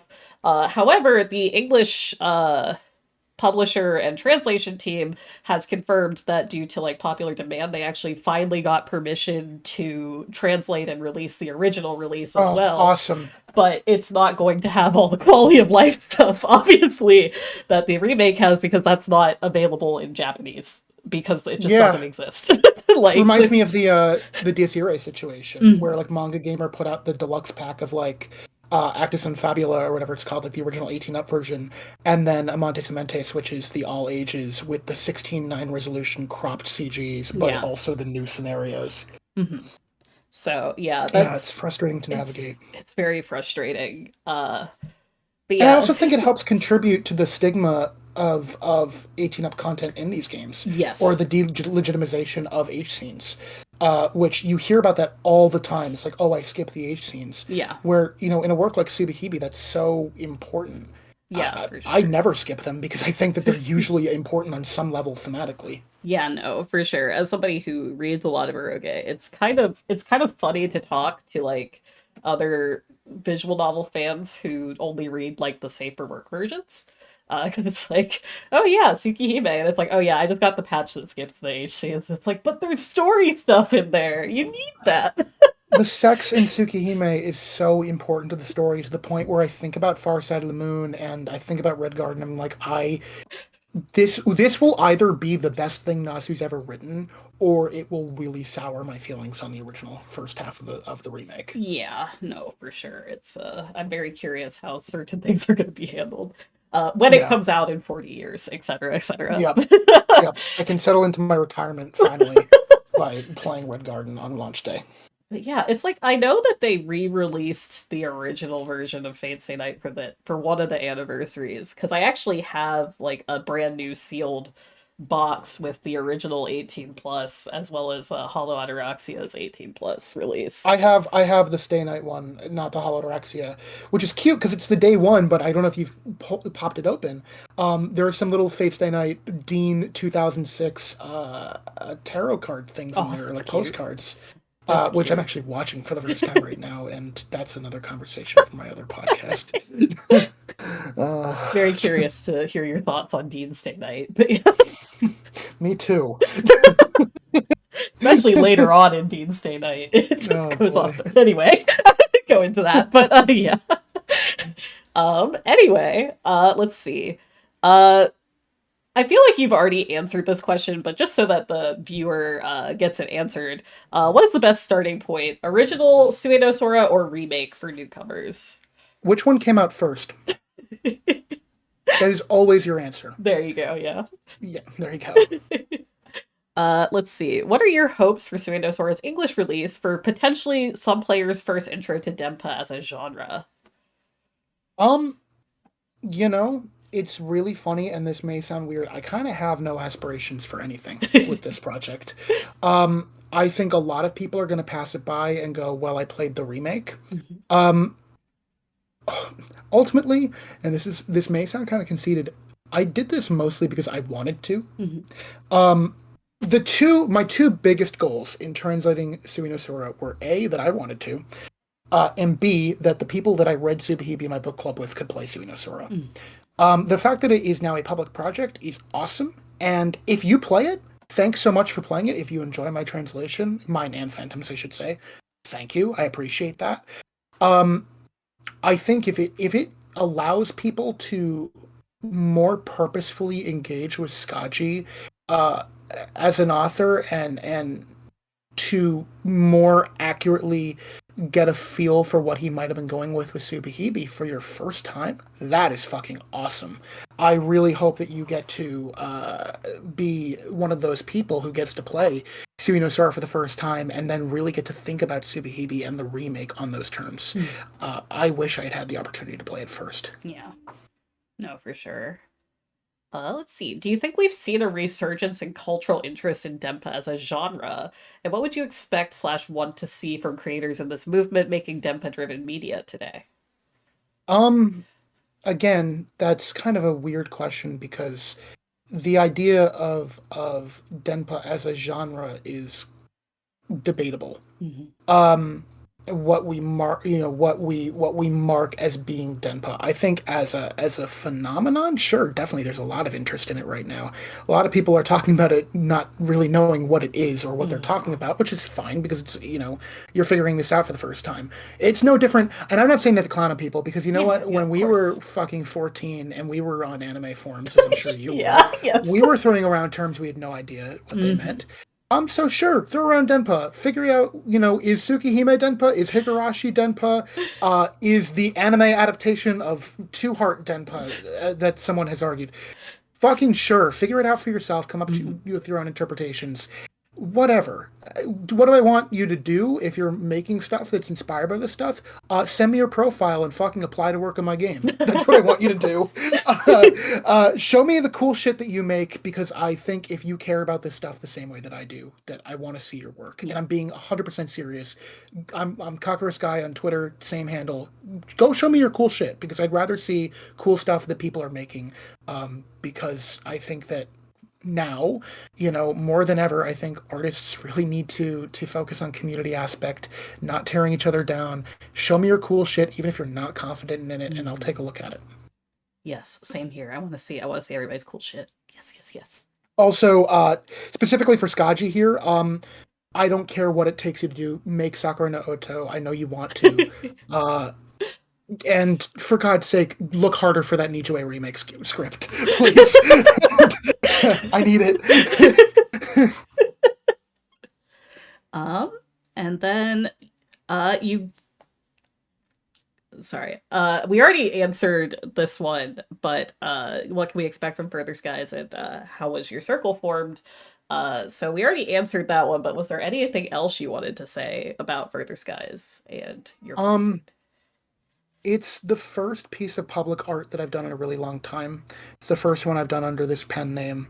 Uh, I think, what I want you to take away from hopefully this really cool interview podcasting that we've done tonight, uh, and the hope that I hope that you carry for my work, my team's work, I really should say, um, is that we're all dorks and we really, really care about this stuff and we really, really care about eroge and that you're in I would hope that both between this translation effort and also with our original work, like you are represented if you care about this art form in a way in the English speaking world that isn't completely drowned out by irony. Mm. And that there is a reason to care about this stuff, and it is a history worth preserving.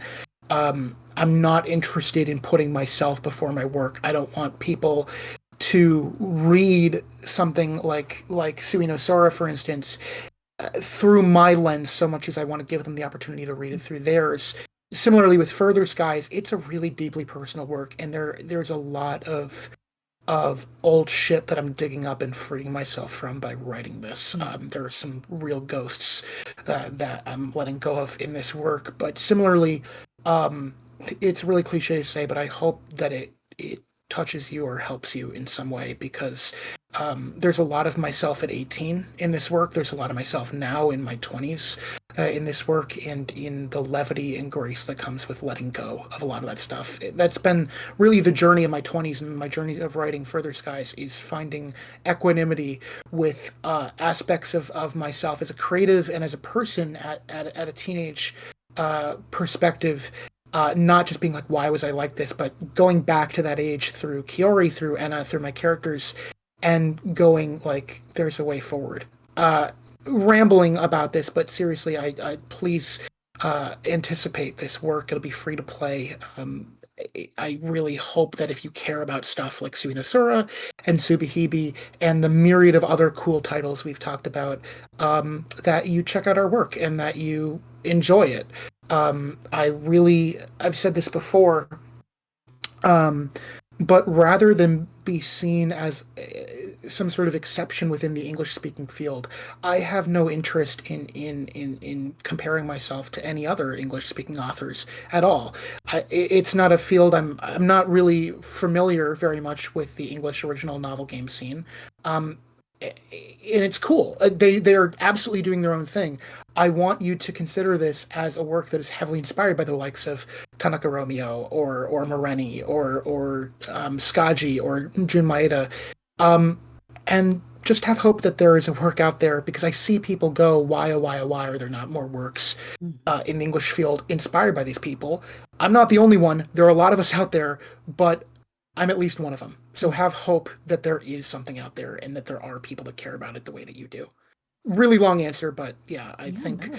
the people I work with are making something fucking cool and that it is supporting the cool thing that I'm also making with them. I Yeah. think, I hope. No, I'm really excited. I'm really excited to read both Suino Sora and Further Skies. Thanks. I Yeah. appreciate that. I mean that genuinely. So, very That's excited awesome. to I'm really glad to see hear that. way more experimental stuff, especially in the English sphere. Because I feel like this is a side tangent. I feel like visual novels, while they're more understood now than before in English, still have that stigma of like funny dating sim, even though they're not dating sims. Anyway, um, Yeah, so to see like a lot of more serious, passion projects like Slay the Princess and of course Further Skies, that will hopefully take off and become very popular. I hope that that ushers in a new era for uh, English visual novels being, seen more like sincerely, because I feel like there's a lot of irony poisoning nowadays. Uh, yeah, so, yeah. That's very, very true. And to that extent, in what you're talking about, and sort of where I hope that we provide something different, like we have members of this studio who plan to be in Japan, or we have people who are helping us that are in Japan. Like we want to have for Anna Project presence at Comic-Con 2026. Oh. Like we are really I don't mean this as a put down at all, because what these people do is cool, and I really admire the passion behind the English original VN scene. I have no interest in it. Hmm. I want to create something that I don't think will be comparable in quality, because like I could never write a Sakura no Uda, but I want to at least be in the same room as these people. Hmm. I want to be able to be selling stuff alongside Scotchy. I want to be on the floor and get to talk to these people or talk to the people who work with them. Um, because I think this also I'll have to spare another really long tangent about this. Hmm. I think this also goes into this like weird commodification of Japan Hmm. through American audiences, especially in like the sort of like people joke about like the thing Japan, but also like we see American tourists being complete assholes Yeah. over there, and I'm not like, oh, look at the poor victimized Japan, but like I want to create a line of engagement through art that goes, hey, we see what you're doing and we really care, and here's proof that we really care. Hmm. If my game somehow fell into the lap of Romeo Tanaka or Skaji or Kai or like any of those people that are really active in the scene right now, Hmm. even if they hated it, I'd be so stoked that they gave it a chance. Yeah, no, for sure. That would be really cool. And I hope And I mean, that hell, we happens. will even have Japanese original works. Like there are, first of all, Further Skies is not the only Enna project work currently under wraps. It's the only game that we're actively working on at the moment. But Hmm. there's like multimedia shit, and like some of it's Japanese original, which is super cool. Yeah, nice. Um, like it's cool. It's gonna be hard to pin us down, which I think is dope. Well, I'm excited to see what you guys do. Thanks, really, I appreciate that. But yeah, so thank you so much for coming on today. I'm gonna go ahead and put all of your links in the YouTube description, so please check them out as well as the Further Sky stuff. But yeah, any final words before we wrap up? Get ready for Sakura no Uda, because Akashi Wataru is best Skaji boy and is also better than the entire Subahibi cast, and I mean that sincerely. Shout out the N Sky server. You guys are cool. Thanks for supporting the project. Um, Everyone, please wish Akari the best as he edits what is probably a lot of bullshit on my end. And thank you especially for having me on. I really appreciate your Yeah, time. of course. Thank you for giving me your time. I really appreciate it. This is really cool. So I think it thank went you so really well for much. both of us being on like 4 hours of sleep. Yeah, no, for real. Oh boy. All right. But yeah, have a good night, everyone. Take care. Peace.